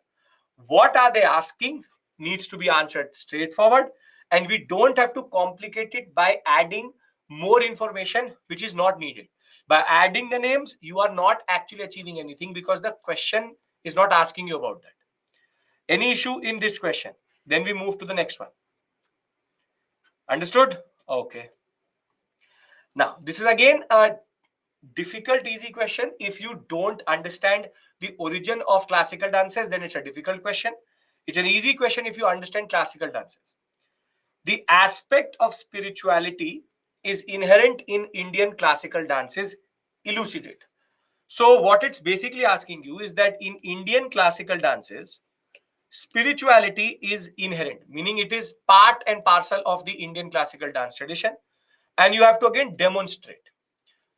Now, again, in this type of question, you have to be very precise in writing the answer because it's still 150 words. So, intro, body, conclusion. When we talk about the introduction, here you can just give them the list of classical dances and very simply talk about the most important text which tells us about classical dances, which is the Natya Shastra by Bharata Muni or Bharata Muni. He is the most important personality who wrote the basic philosophy, the Lasya Tandava concept of Natya or Nritya, or the concept of dances itself. And as it is, because Bharata Muni is related to spirituality, the philosophy of dance as it is linked to the spiritual domain itself. But the question is asking you, elucidate. Elucidate means that you have to demonstrate. So let's talk about it. For example, you have Bharatnatyam. In Bharatnatyam, the origin of Bharatnatyam is from Dasiyattam. And Dasiyattam very simply means that it is related to the temple tradition. So this is the first connection of Bharatnatyam with spirituality, that its origin itself is related to the temple tradition of Dasiyattam or Sadir. Thereafter, you talk about Mohiniyattam. Mohiniyattam literally means the dance of the Mohini or the enchantress. Therefore, it is related to the churning of the sea or the Samudra Manthan. So basically, it has a mythological origin. So again, spirituality. Thereafter, you can talk about Odissi. Odissi is related to the Vaishnavite tradition in Orissa. If that is not enough, you can talk about Kathakali and how the thematic or the themes in Kathakali are again spiritual and related to the different scriptures. The music which is used is devotional, and most of the dances, be it Kuchipudi, be it Kathakali, Odissi, Mohiniyattam, Bharatnatyam, most of them have their thematic as spiritual. So what it actually means is that the Natya Shastra, the basic concept itself is spiritual, but every dance in a way reflects spirituality. And that is what the question is asking you. The aspect of spirituality is inherent in Indian classical dance tradition. And therefore, you can conclude by Kathak is a different case altogether. That is Mughal influence. So the conclusion, you have to say that within all classical dance tradition, from Satariya itself, Satariya comes out of the Vaishnavite tradition itself. Again, Vaishnavite tradition in Assam. All dances have their origin in the mythological or the spiritual or different scriptures of India. And therefore, they are an expression of spirituality. That is the most important word which you can write. Expression of spirituality. That is the most important word which you can write. Same way, you have an institutionalized answer. Philosophy related to Bharata Muni. Origin performed in the temples itself. Gods to please gods. Higher consciousness reflected in their dance, in their mudras.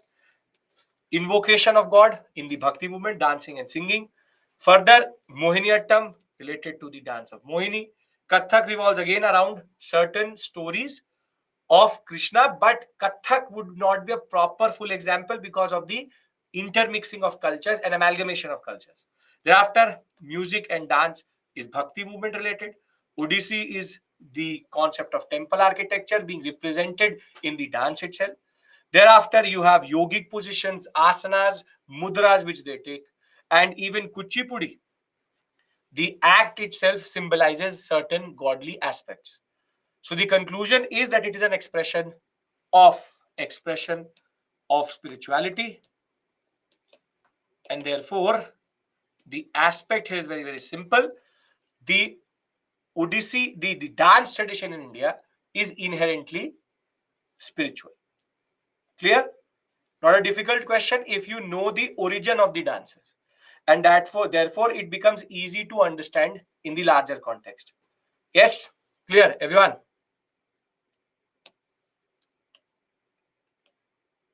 Okay.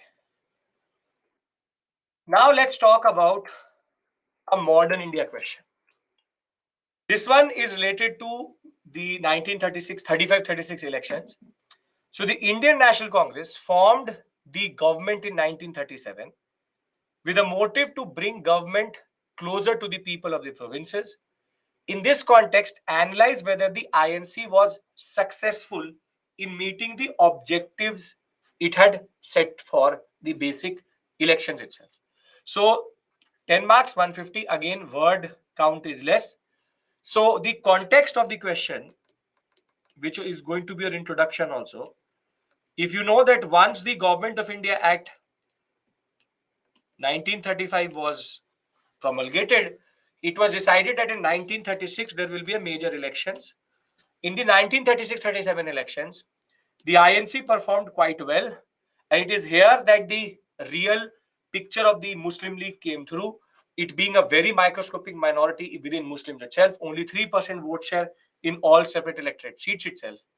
But the INC did very, very well and was able to get a majority in the Central Legislative Assembly also.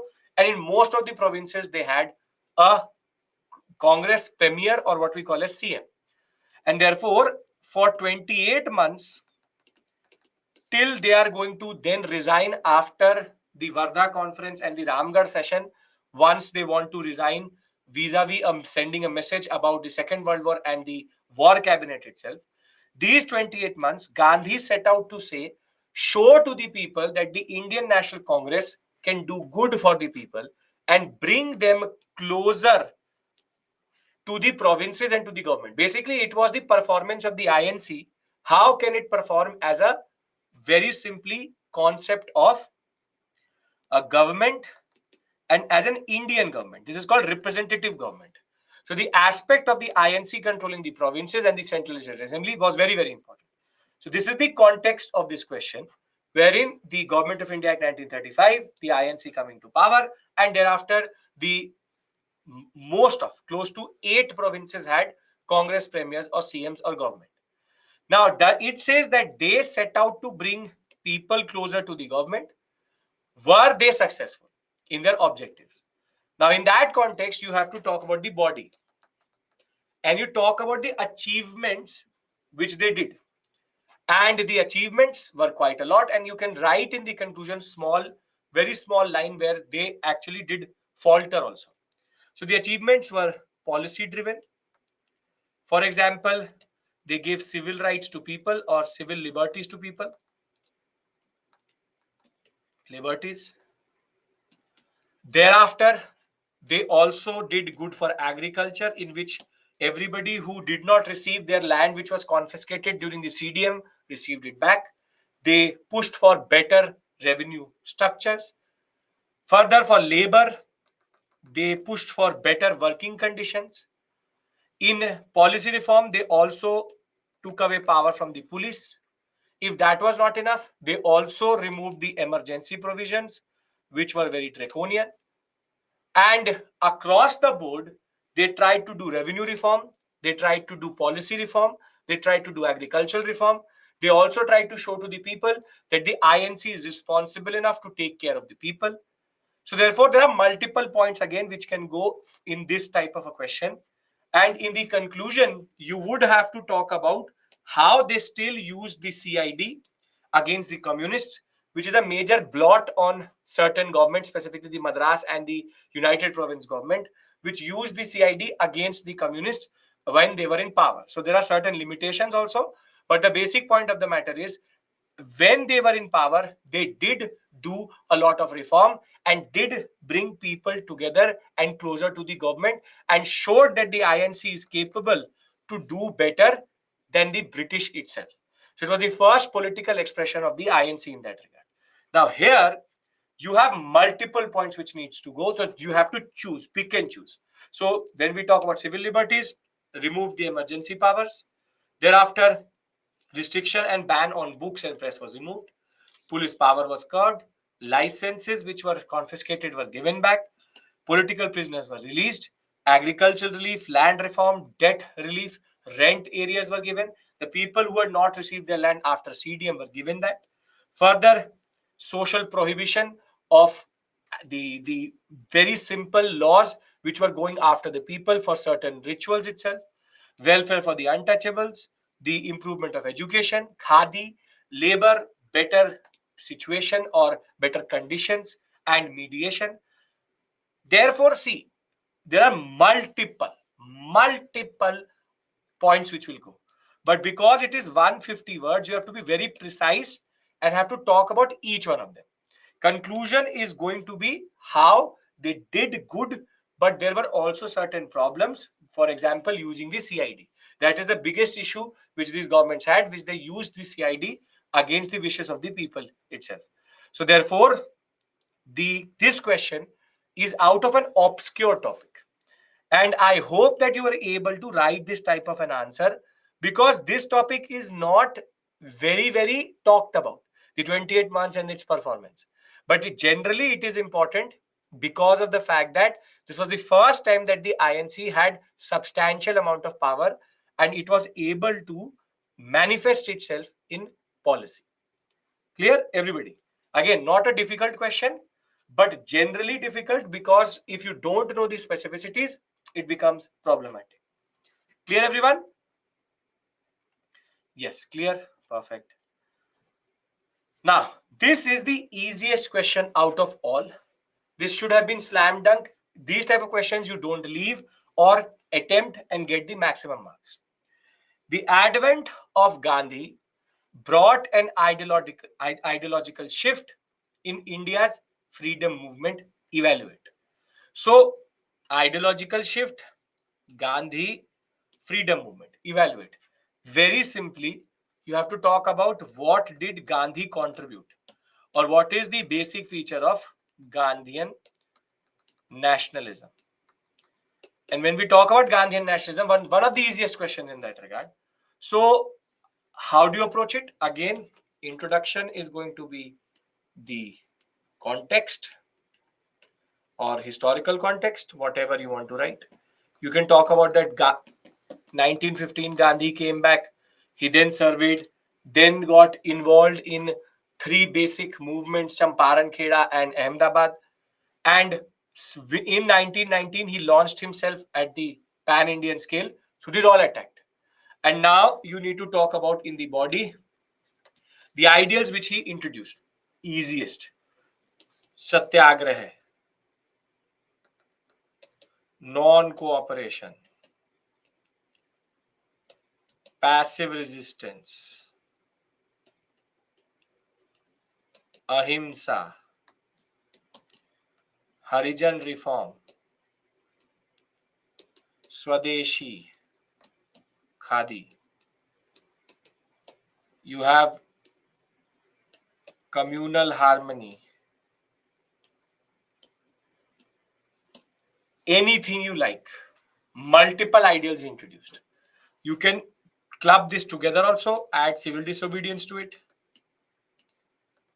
And therefore, his whole Satyagraha method is covered. Is one point.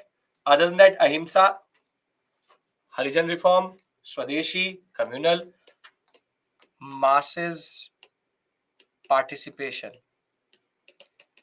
Therefore, peasant and workers were brought into the fold of the national movement? This is a very straightforward question, and conclude by saying that these ideals were extremely important for the Indian national movement to become what it was and to become what it is, and to achieve independence. Gandhian nationalism was very important because people learned out of these experiences. Passive resistance till today remains a very important form of protest. Very straightforward question. This is where you get maximum marks. As a history student, as a GS question, there cannot be a more simpler question in that regard. Same way, if you look at the approach, when we talk about how to approach it with regards to basic points, non-violence, discussion, debate, and persuasion on how law should be challenged, upliftment of Harijans, in which it comes Sarvodaya, Harijan Sevak Sangh, if you want to add these details. Further, Satyagraha, then communal harmony, self-reliance, and the aspect of the Satyagrahi winning the battle over the oppressor. So because it's 150 words, these are projected answers, separate issue altogether. Conclusion is going to be the importance in the larger national movement. Easy question, again, not very difficult if you have a very good understanding of basic timeline and basic concept of how we divide from 1885 to 1905. Moderate, 1905 to 1915. Extremist, 1915 to 1940. Gandhian, and thereafter 1940 to 47, mass movement phase or people's phase. So this is, if you understand the phases and its tenets, then you will always be able to understand it in the larger context. Anybody has any issue here? Shouldn't have. Easy question that way, not a difficult one. Okay. Now let's move to a tricky question. This is a tricky question. There are 2-3 tricky questions. This is a very interesting and a very well framed question in that regard, because it's asking you about something in which you have to talk about contradiction also and cooperation also. So in the Indian capitalist class had developed a long-term contradiction with imperialism while retaining a relationship of short-term dependence on and accommodation within it or with it. Very simply, it is talking about the capitalist class, basically the industrialists, the bankers, etc. And then it is saying long-term contradiction, which is basically how, when we talk about colonial economic policy, it has contradiction, but short-term dependence, again, colonial economic policy, how does it actually line up with the dependence? So again, here the question is about 2 parts. So in the introduction, you have to be very straightforward and you have to say that because of the colonial economic policy, though our industrial development and capitalistic development in India was shunted or delayed or not fully developed, after 1860s, the Indian national movement, along with the way the world economic situation was because of the American Civil War, the Indian capitalist class did emerge. When it did emerge, there were also bankers who were becoming more and more important. Indians were actually putting in their money even in Africa at this point of time. So the Indian capitalist class developed vis-a-vis the world economic situation and how Indian national movement was, the nationalist consciousness was developing by 1860. So the national movement had not started, but the consciousness was coming through. So the introduction again is historical context in whatever context you want to write the answer. The more tricky part is the body, which is how do you write that? So you have to first talk about dependence and then you have to talk about contradiction. So when we talk about dependence in the way technology, political and administrative unity and laws, capital, collaboration. Further, they needed railways. They needed the world economy. All of this was there because of the British. If the British were not there, nothing of this would be available to them. Now, contradiction. What is the contradiction? Very simply, tariff barriers were not there. Demand for tariff barriers. No protection. Thereafter, drain of wealth. The simple point related to the fact that colonial interests always favored the white, and our Indian capitalists were always gasping for more capital and credit which they never got. So very simply, in the short term, they aligned with the British government so that they could get the following and develop. So this is the alignment aspect. And thereafter, this is where they started to also develop in the long-term contradictions, because if the Indian capitalist goes up, the British capitalist comes down, or the British government interest comes down. So therefore, there is already a incongruence in the way the Indian and the colonial interest are there, but they could not outrightly challenge. They could not outrightly challenge. They still have to be dependent on the British government, whilst also having a contradiction. This is a tricky question because you need to know conceptually how this relationship actually go about. So see, what is, we could not understand this question. What is the expectation of this question? As I said, see, the question is telling it, is asking you, how does the capitalist class have long-term contradiction but short-term dependence? Very simply, if you are an industrialist in colonial India, for example, a jute mill you have, now, did he benefit from the colonial policies? To some level he did, but also his basic interest was against the British. So imperialism at the same point of time gave them short-term dependence, which is that they can only develop if they align with the British, and long-term contradiction because the presence of the British itself shunts or stops or delays or in a way does not allow the development of the industrialist itself. So very simply, there are two aspects here. First is dependence, second is contradiction. Dependence, as I said, is based on how they aligned with each other, and contradiction is the way they go incongruent with each other. Are you understanding the question? This is a difficult question because it is asking you about something which conceptually you need to know rather than factual. It is not related to factual in any way or form.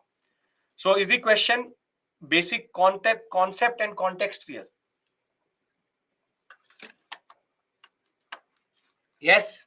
Okay. So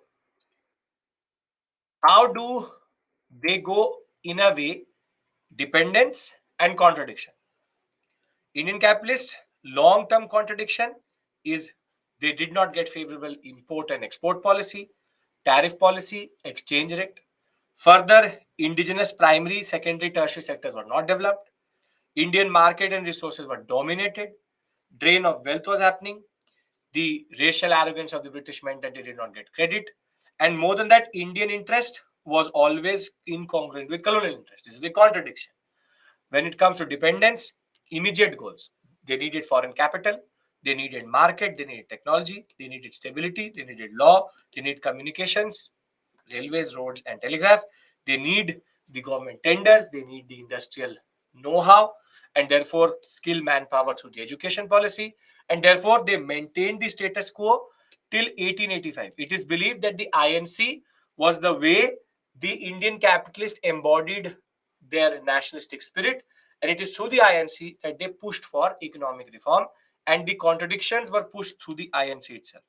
By 1860 to 65, because of the American Civil War, the most development of a capitalism in India, or what we call as industrial development during the 1860 to 65 period was unprecedented because the cotton supply from America was gone. And that is why at this point of time, industrial growth was quite high. And at this point of time, they aligned. Later, they don't align. And in a way, develop a contradiction. So it's a relationship where you're using them, but you also know that they're not good for the Indian economy or Indian interest itself. This is a difficult question generally because of the way it has been asked. So I hope till this point, the first 6 questions were 150 words, straightforward. I hope these questions, you out of this one, 5 you were able to do easily. Other than that, this is the tricky one. And I hope this is now totally in your mind how to write this type of answer. This is where you are applying your knowledge of modern India rather than ratifying and putting certain information. This is about understanding the relationship, understanding the concept itself. Clear, everyone?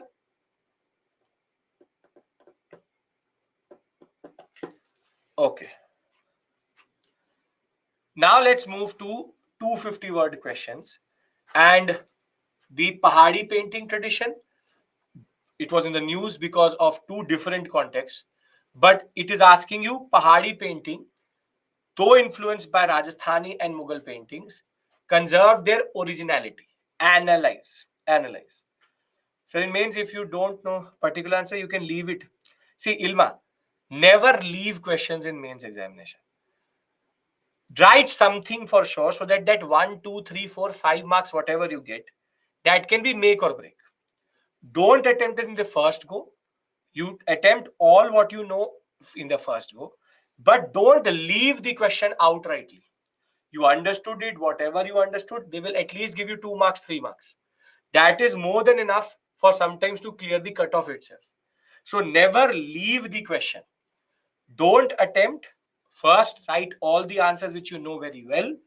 Thereafter, come back to these questions, and if the time permits, then attempt them. Getting my point? Never leave the questions. It will never be good for you because that will outrightly zero. Makes no sense. Right? Okay.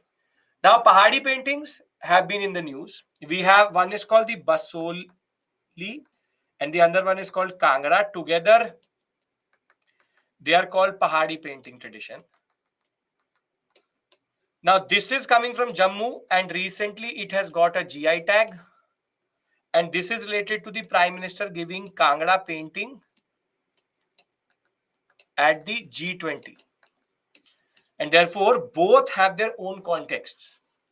And therefore, in the introduction, you are going to say that recently the Pahadi paintings were in the news because of the Basoli paintings related to the Jammu GI tag and the Kangra paintings in which the Prime Minister presented the Kangra paintings at the G20 summit, bringing to focus the importance of this painting tradition. Now it says influenced by Rajasthani Mughal, but originality. So now you need to talk about what is the Mughal influence, what is the what we call as Rajasthani influence, and what is the original thing, originality which remained.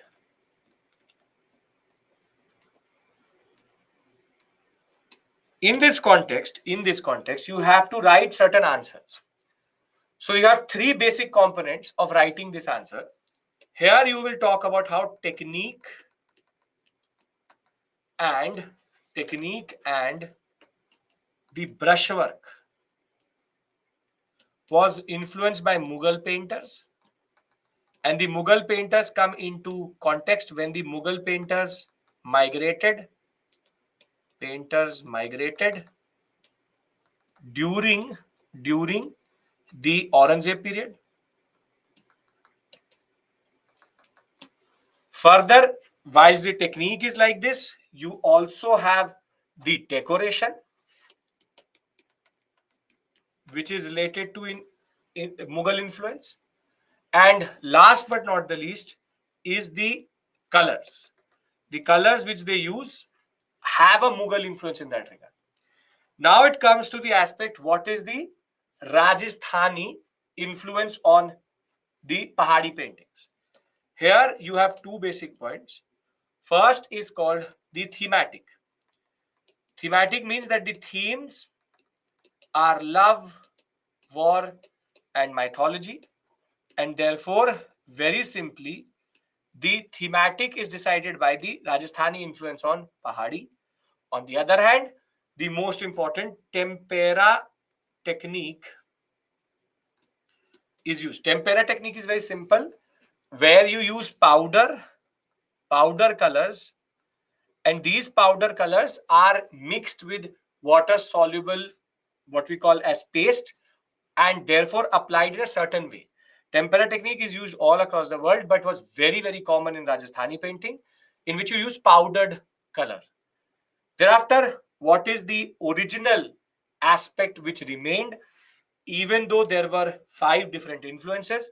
First, for making jewelry, they always used to use beetle wings. Beetle is a small insect itself. Thereafter, they also used primary colors quite a lot. Primary colors, red, yellow, and green quite a lot. And they have what is called delicate brushwork. Now, these are very specific points. This is a tricky question because you need to remember each of them, which is Mughal influence, Rajasthani influence, original aspects. So if you left this question or you are not able to write it, this is the most difficult question out of all the questions which have come, because this is not conceptual, it is factual. And a factual question in mains becomes problem, because when you don't know each and every point, there's a problematic aspect to how the way these two paintings were made in that regard. So if you can't remember so much, 250 words mean there is space for writing this. Write something for sure, but this is to teach you something today rather than asking you something. So the Basholi or the Basoli painting got a GI tag in Jammu. Further, Kangra painting context. Pahadi paintings are used for the sub-Himalayan hill kingdoms itself. 17th to 19th century is their time period in which they developed. They have distinct influences. Together, they are called the Pahadi painting. Mughal aspect is related to the ateliers moving towards the northern sector once Mughal court did not patronize it. Brush lines, colors, and the aspect of how the small upturned nose is, but this is very specific, you would not know. That's why I'm saying technique is something which was used quite a lot vis-a-vis Mughal painting. On the other hand, the Rajasthani aspect is tempera technique. The thematic was love, war, Hindu philosophy and literature, and the way there's an interaction between artists and traders. And last but not the least is how did it remain unique? It remained unique because of its primary colors, the way there is a brilliant use of very delicate brush itself, and the most known concept is how the beetle wings are used for making jewelry. Now, as I said, tricky question, too many points to be written down, too many points to be remembered. If you did not write this question in the right way, no issues. It is difficult. It is difficult generally. So it's a difficult question when you look at the larger context of the questions which have come in that regard. So it's a difficult question for sure. Now, we move to the next question, which is Hoysala temples bear evidence of significant innovations in the development of temple architecture. So Hoysala temples, innovations, temple architecture. Now, why have been they in the news? Why is this question been asked to you? You should know the current affairs aspect related to it. Why have we asked a question on Hoysala art or Hoysala temple architecture? Why have we asked a question? Come on. Very good, Shreya. Yes, the Chennakeshava, the Hoysaleshwara, and the Somanathpura. These 3 temples have been nominated where? They are already in the tentative list. Then the tentative list of the UNESCO World Heritage. And now they have been officially nominated for 2021-22 or rather 2022-23, and they are our official along with the Charadev Maidans. So here again, the introduction is going to be the current affairs. Current affairs is that India's official nomination for the year 2022-23 has been the Chenna Kesava, the Hoysaleshwara, and the Somnathpura temples. And now you need to say why have been they nominated.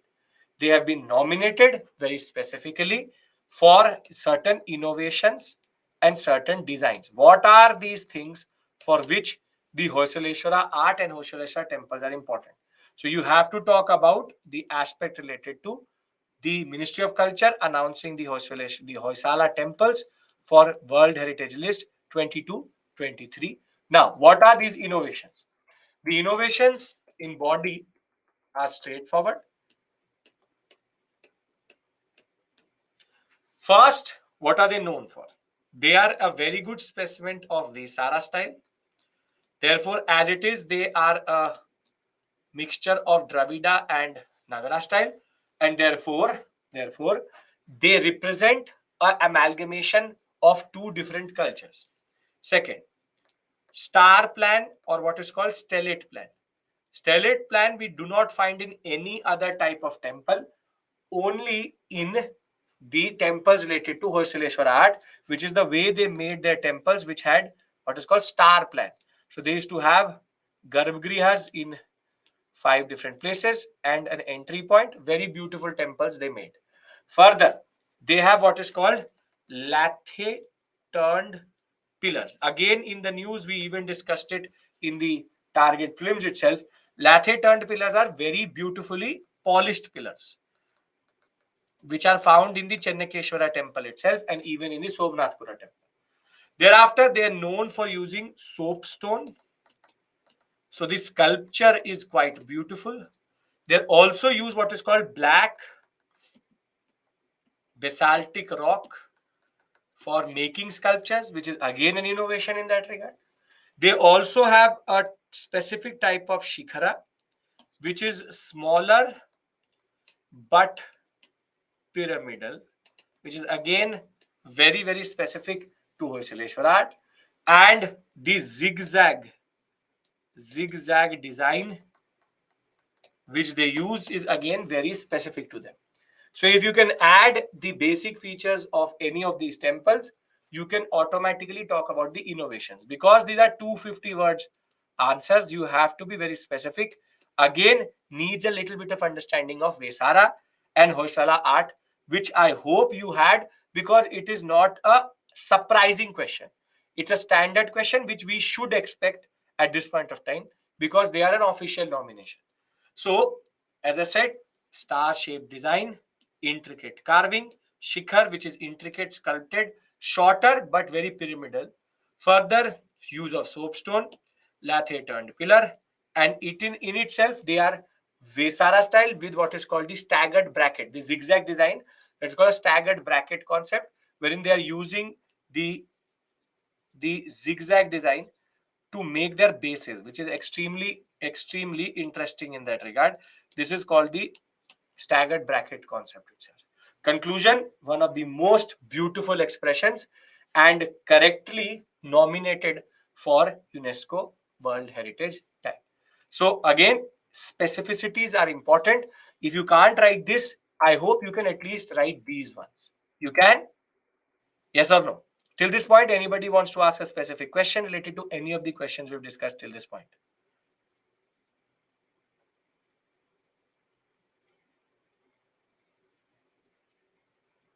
Clear? Okay. Now, we move to one more question which is quite open-ended. What do I mean by open-ended? See, open-ended questions are those type of questions which have no specific answer.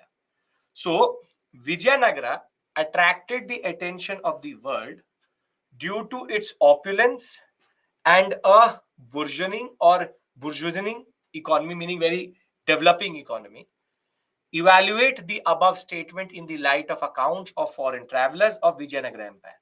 Now, very simply, the statement is saying that they had a very, what we call as urbanized and flourishing. This is the two words which they should have used, but they've used heavier terms. Urbanized and flourishing economy and cities. Now, the problem with this question is you need to know the specific concepts. You need to know the foreign travelers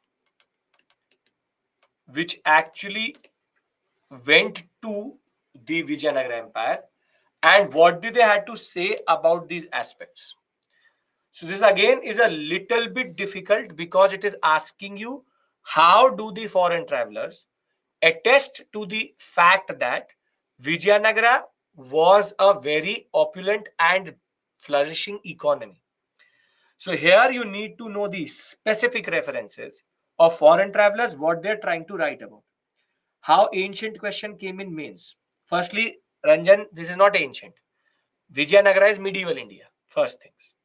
Second, the question is asking you not about Vijayanagara political history. It's asking you Vijayanagara culture and foreign travelers. And Ranjan, would I be wrong to say that foreign travelers come under art and culture? Foreign travelers come under art and culture or ancient India? Firstly, ancient India can't be. It comes under art and culture. And that is why the question is not about Vijayanagara political history. It's rather about Vijayanagara foreign travelers. So this is actually a art and culture question. Vijayanagara, firstly, you should know is not ancient, but medieval. Where does Vijayanagara fit in? Before or after the Delhi Sultanate or with the Delhi Sultanate? Where does it fit in?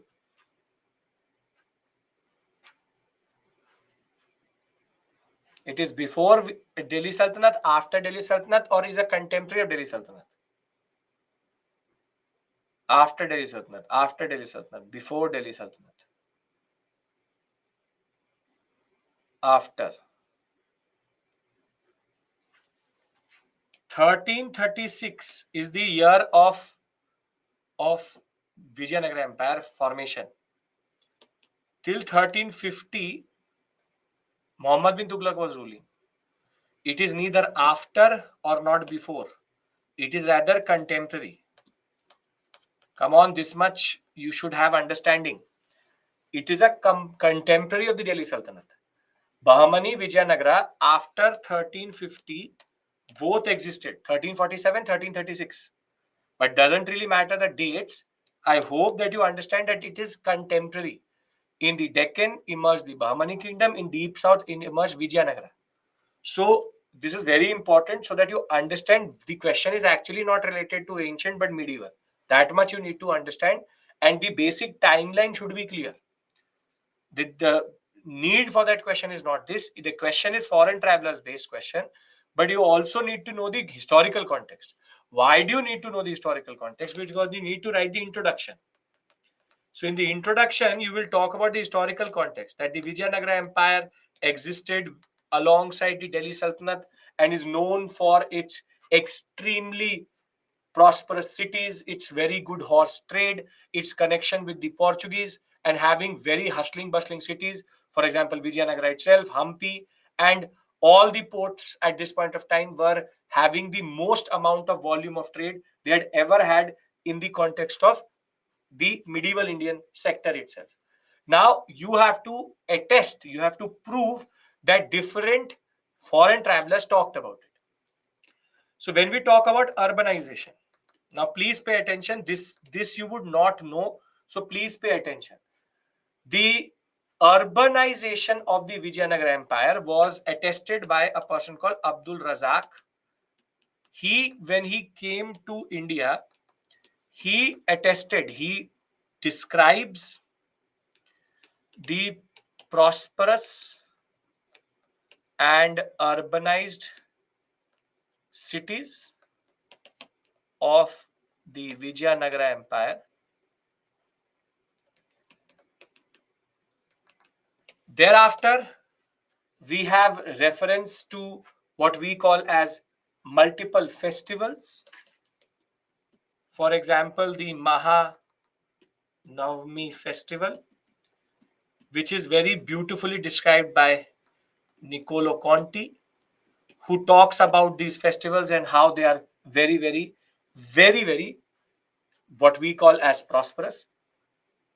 Thereafter, you have the concept of irrigation work and agriculture. Irrigation and agriculture is very beautifully talked about by Pius, Domingo Pius. Pius talks about it. Thereafter, you have again Razak and Barbosa, who talk about living standards. So I know that these are very, very specific references, and you would not have any idea about it. So again, this question becomes tricky because it is factual. So I hope that you can learn from this question rather than getting disheartened that I can't attempt this type of question. It's an easy question if you have basic understanding of foreign travelers. We do it in class also. We talk about each of them. How do they talk about the Vijayanagara Empire? But generally, try to reflect it in your answers. If you're able to write 2-3 names also, it is more than enough. Just write 2 to 3 lines. It will automatically become 100-150 words, which is more than enough in a 250 word question. So it's a good question because it's testing your knowledge of foreign travelers. So as I said, every traveler has a certain thing to tell us about the Vijayanagara Empire. Context is going to be the introduction. For example, see, Vijayanagara Empire, the urban settlements, Abdul Razak talks about it. Razak is written by K and Q both, so please note this. It is written like this also, Razak. Both are correct spellings. Thereafter, you have magnificent temples. Niccolo Conti talked about it vis-a-vis the Mahanavami festival. Thereafter, Domingo Paez talks about agriculture, and he has a very, and if you've been in my class, you would remember, I read out one of the excerpts in which Paez actually tells us how he saw the irrigation works. So there's an excerpt in which he talks about the irrigation works. So Paez very specifically talked about the hustling, bustling cities and the way irrigation works were made. So that is the reason why I do it in class, so that you have certain memory about certain things. Thereafter, Razak again talks about the domestic trade, horse trade, and the prosperity. So 300 ports he's referring to. Further, Barbosa talks about the standard of living and how there is so much jewelry, people wear perfume, accounts of foreign travelers talking about high standard of living. Further, Domingo Paez again talks about social harmony, wherein different religions were living together. And therefore, the conclusion is that the textual references of the Vijayanagara Empire are attested by the way foreign travelers also describe the Vijayanagara Empire. So this question is basically asking you Vijayanagara popularity, its prosperity, its urbanization, and how the foreign travelers talk about it. This is again, two questions have been tricky. These are the two questions basically which you needed to have very specific understanding. The Pahadi one and this one. Both are actually quite difficult in that regard. Very specific references need to be there and very specific understanding needs to be there. So simple point, this type of question, do write something. Whatever you remember, write something. Not a very easy question, difficult question. I attest to it. Now, last three questions, question 18, 19 and 20, modern India related. This is again an easy question if you have any idea of revolutionary activities. The Gadar movement drew its influences from its precursors and left its mark on the future trends in Indian freedom struggle or India's freedom struggle. In the light of this statement, trace the evolution of the Gadar movement and the reason for its failure. So, very simply, one part is this, second part is this, third part is this. The three basic parts to this question. So you need to answer each and every part, and that is a must. You have to answer each and every part. Now, how do we answer each and every part? See, introduction, you have to very simply talk about the Gadar movement. Pertains to the period between 1913 to 1915 and was a movement which was based in San Francisco and was based on the expatriates or the Punjabi soldiers who were leaving the British Army and had settled down in America. America became a very important zone for them to operate from. Now we need to talk about the first aspect. There are three aspects: precursor, thereafter evolution, thereafter influence on future events,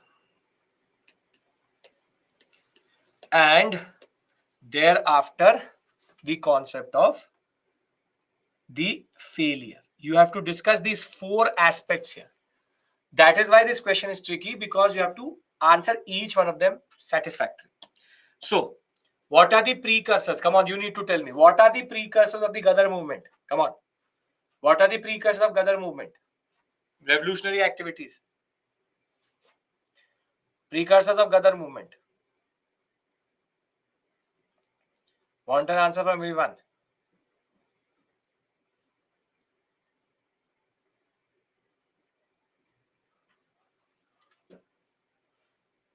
See, Anushilan, Yugantar, Mitra Mela, Abhinav Bharat, Swadeshi movement. All are precursors by which they actually got influenced. So Anusilan, Yugantar, Mitra Mela, Abhinav Bharat, Swadeshi movement, all were the precursors on which they actually got. This is what they influenced them. Now, what is the evolution of Gadar Party or Gadar movement? Started as a newspaper, criticized the British from America, was circulated across the empire. Thereafter, when Komagatumarro incident happens, the Gadar movement goes to the next level, becomes the Gadar Party, and the Gadar movement now wants to do revolutionary activities in India, and therefore it trains revolutionaries who will go back to India and do revolutionary activities. The influence on future events, it influences the HRA, the HSRA, the INA, the aspect related to critique, and it challenges the notion of British superiority. Why did it fail? First, there was no centralized leadership, but the most important reason why it failed. Come on, tell me, why did the Gadar movement fail, or what was the tool used by the government of India to destroy the Gadar movement itself? Come on, tell me. Plan was out, sure, but what was the act which was used? Which was used to destroy the Gadar movement. Even Anushilan, Yugantar, Mitra Mela, and Abhinav Bharat were also destroyed through it. It is not Anti-National Act, not Arms Act. There's nothing called Anti-National Act. Come on, you know it. The father of the Rowlatt Act. What is the father of the Rowlatt Act? Which act is it? Which is the father of Rowlatt Act? Rowlatt Act was passed in 1919. Anarchical and Revolutionary Activities Act. This is, yes, very good, Ranjan. Defense of India Act, 1915. The Defense of India Act 1915 was used very effectively to destroy the Gadar movement or the Gadar party itself. The failure was not because of their own concept.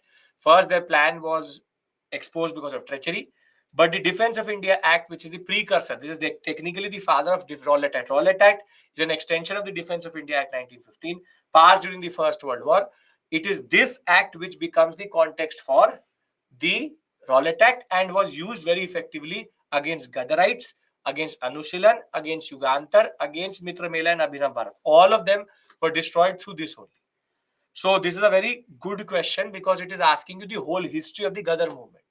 So it is influenced by Anushilan, Yugantar, Swadeshi, Bal Gangadhar Tilak himself, the concept of Atma Shakti which came out of Swadeshi itself, The moderates frustrated them. Therefore, they wanted to go and spread the nationalist consciousness. Their impact is on the revolutionaries such as Bhagat Singh, HRA, HSRA, even Raj Bihari Bose, INA, and the simple point of the matter is mass mobilization using propaganda was something which they will keep on influencing. Evolution, I told you, start as a newspaper, become a party.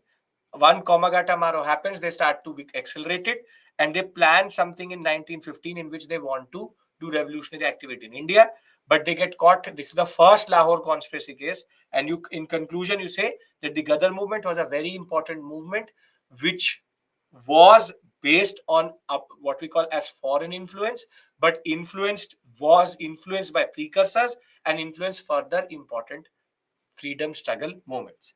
It's not a very difficult question. Ghadar everybody knows, and Ghadar should be in your basic revision list. If you have not revised it, you need to. So it's a very straightforward question and has multiple aspects. So I have to manage it in 250 words. That is the difficult aspect here. 250 words, which is there. Clear, everybody? This is again, I hope you did not find this question difficult. Easy question if you look at the basic aspects here. Right? Okay. Last two questions. This is again factual, and you need to just know certain names. The women's freedom fighter or the women freedom fighters of India were leaders rather than being mere followers. Do you agree? Examine the role of the social reform movement in bringing women to the fold of the national movement. So again, first aspect is, do you agree with the statement that they were leaders? Yes, you have to give examples. Second, you have to talk about how did the social reform movement bring the women into the fold. So again, introduction, you can write anything with regards to how you have the women's movement starting after the socialist reform movement. The British were quite ardent to, or very, very big critiques of the state of Indian women itself, and therefore that created the context in which women became a part of the national movement itself. And thereafter, in the body, you have to now divide into two parts. Social resistance reform, what did it do? And women as leaders. So very simply, the social reform movement picked up the women's issue. Sati was abolished. Widow remarriage happened. Women's education was made important. More than that, women became a very important site of reform. So therefore, that allowed for the women's question to come into the picture. But with women's education and generally their higher consciousness of colonialism, they did not remain mere followers, and they did do picketing. They were very instrumental in spreading awareness. They were very, very important in using khadi. They had their own way of using mass movement or civil disobedience and non-cooperation. But which are the leaders which you can actually talk about? So women's role: protest, picketing, awareness, economic contribution, and the social justice reform movement played a very important role in bringing their question into the fore. But if you can write any of these names, the task is done. Women as leaders throughout the national movement, this is a very important list which is given to you in as part of your explanation also, and I'm discussing it here also. Very important list. You have in the revolt of 1857, you have Rani Lakshmi Bai, Begum Hazrat Mahal. Thereafter, in Swadeshi movement, you have Devi Chaudrani. Thereafter, you have in the Gandhian phase, we all know Sarojini Naidu, Rajkumari Amrit Kaur. You have M. Hazra, Aruna Asaf Ali, the wife of Asaf Ali. Thereafter, in revolutionaries, we have Pritilata Vadekar, Kamla Das Gupta. Again, two very important people related, one with the Chittagong army raid itself. Thereafter, INA, you have Captain Lakshmi Sehgal. Art and culture, Mahadevi Verma and Sarojini Naidu. Reform, Savitribai Phule. Thereafter, in tribal movements, we have Rani of Kittur, and thereafter Rani Gainli also. So multiple names are there. Usha Mehta you can add. She was very instrumental in the Quit India movement. You can talk about Pandita Ramabai. You can talk about not Pandita Ramabai, but Ramabai Ranade also. So you have multiple. You have Kamala Das Gandhi also. Sure, why not? Multiple. Kamala Nehru can also be an example. Multiple. So you have multiple examples. Whatever names you can add is more than enough. But again, try to control the number of words which you are using in this. So here you have to control your impulse. Multiple names. You would have known certain personalities which we also don't know about. Add their names. No issue at all. This is an open-ended question. Anything can go. Now, we now reach the last question, and we now need to understand the tribal movement. And in the end, I'll try to summarize what was the basic purpose of asking you these questions. The tribal movement in India during the colonial period initially began against the oppression of outsiders, and in course of time, they merged with the national movement. Explain. So you have to talk about the tribal movement. You have to talk about how they initially started as localized issue of oppression of outsiders, and they later got merged with the national movement. So basically, it's asking about tribal movement. So we already know that tribal movements and tribal personalities have been in the news quite a lot, and therefore the question becomes relevant generally. The Santhal, Munda uprising, all of them. But here you need again to write in two aspects. First aspect is how they were initially localized. They were initially localized in the sense that they had either zamindar issues, they had moneylender issues, they had forest issues, they had issues with intermediaries, they had issues which were localized to their areas, Chota Nagpur Plateau, the Santhal region, the Munda region. And that was one of the strength and also the weakness, that they remained localized. But it is only in the Gandhian phase that in the Gandhian phase, Gandhi appropriated the tribal demands. Gandhi also integrated the tribals into the national movement. And slowly but surely, the INC subsumed their issues. And that is why it becomes an important discussion that how it started as very specific to a region, but later became much bigger than what it should or was in that regard. So, very simply, we know that why this question has been asked, because of the fact that the Janjatiya Gaurav Divas has been proclaimed on 15th November, and very simply it celebrates the birth anniversary of Bhagwan Birsa Munda himself, and therefore the reason why we ask this question is because this of the current affairs. This is the current affairs of this question. Thereafter, there are multiple reasons for which they emerged. There were forest acts, permanent settlement, money lenders, projects, workers, discrimination, but all of these are localized issues. And when they are localized issues, they remained local in that regard.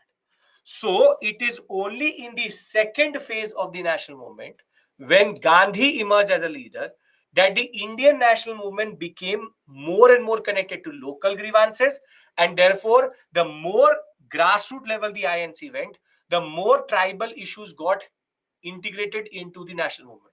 And therefore the tribal sentiment and the tribal movement itself got appropriated by the national movement, because the INC became more and more grassroots level. So therefore the agony and the causes of the tribals was appropriated by the INC, and therefore very simply you see here the question says initially began as the oppression of outsiders but got merged into the national movement. So here again the question is a little bit technical, because you need to understand how tribal movements also became part and parcel of the national movement. Initially their strength was also their weakness, but later the INC very successfully appropriated the tribal question. This is the basic discussion we had today. So before I end the session, we have done close to 12 to 13 questions, and the questions which we have discussed pertain from different aspects. So there are two questions outrightly, or three questions outrightly out of current affairs: the Pahadi, the tribal, and the question related to Mauryan architecture. Further, we've given you conceptual questions on modern India because that makes more sense, in the sense that they are not factual but application of your knowledge itself.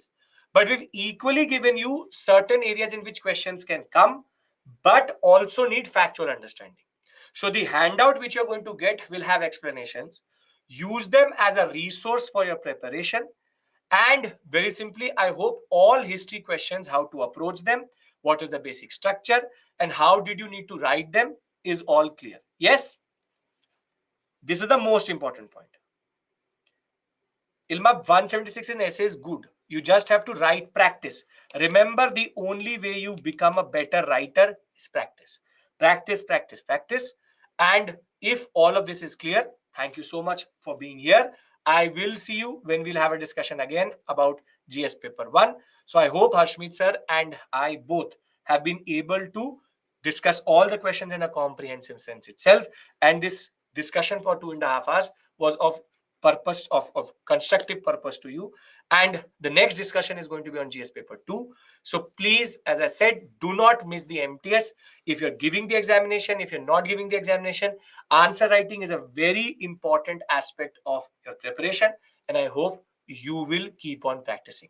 All the best for the people who have cleared prelims examination. Congratulations. For the people who haven't, please don't feel disheartened. It is part and parcel of this journey itself. You just have to show your soul of steel, your basic nerves, and remember why you started.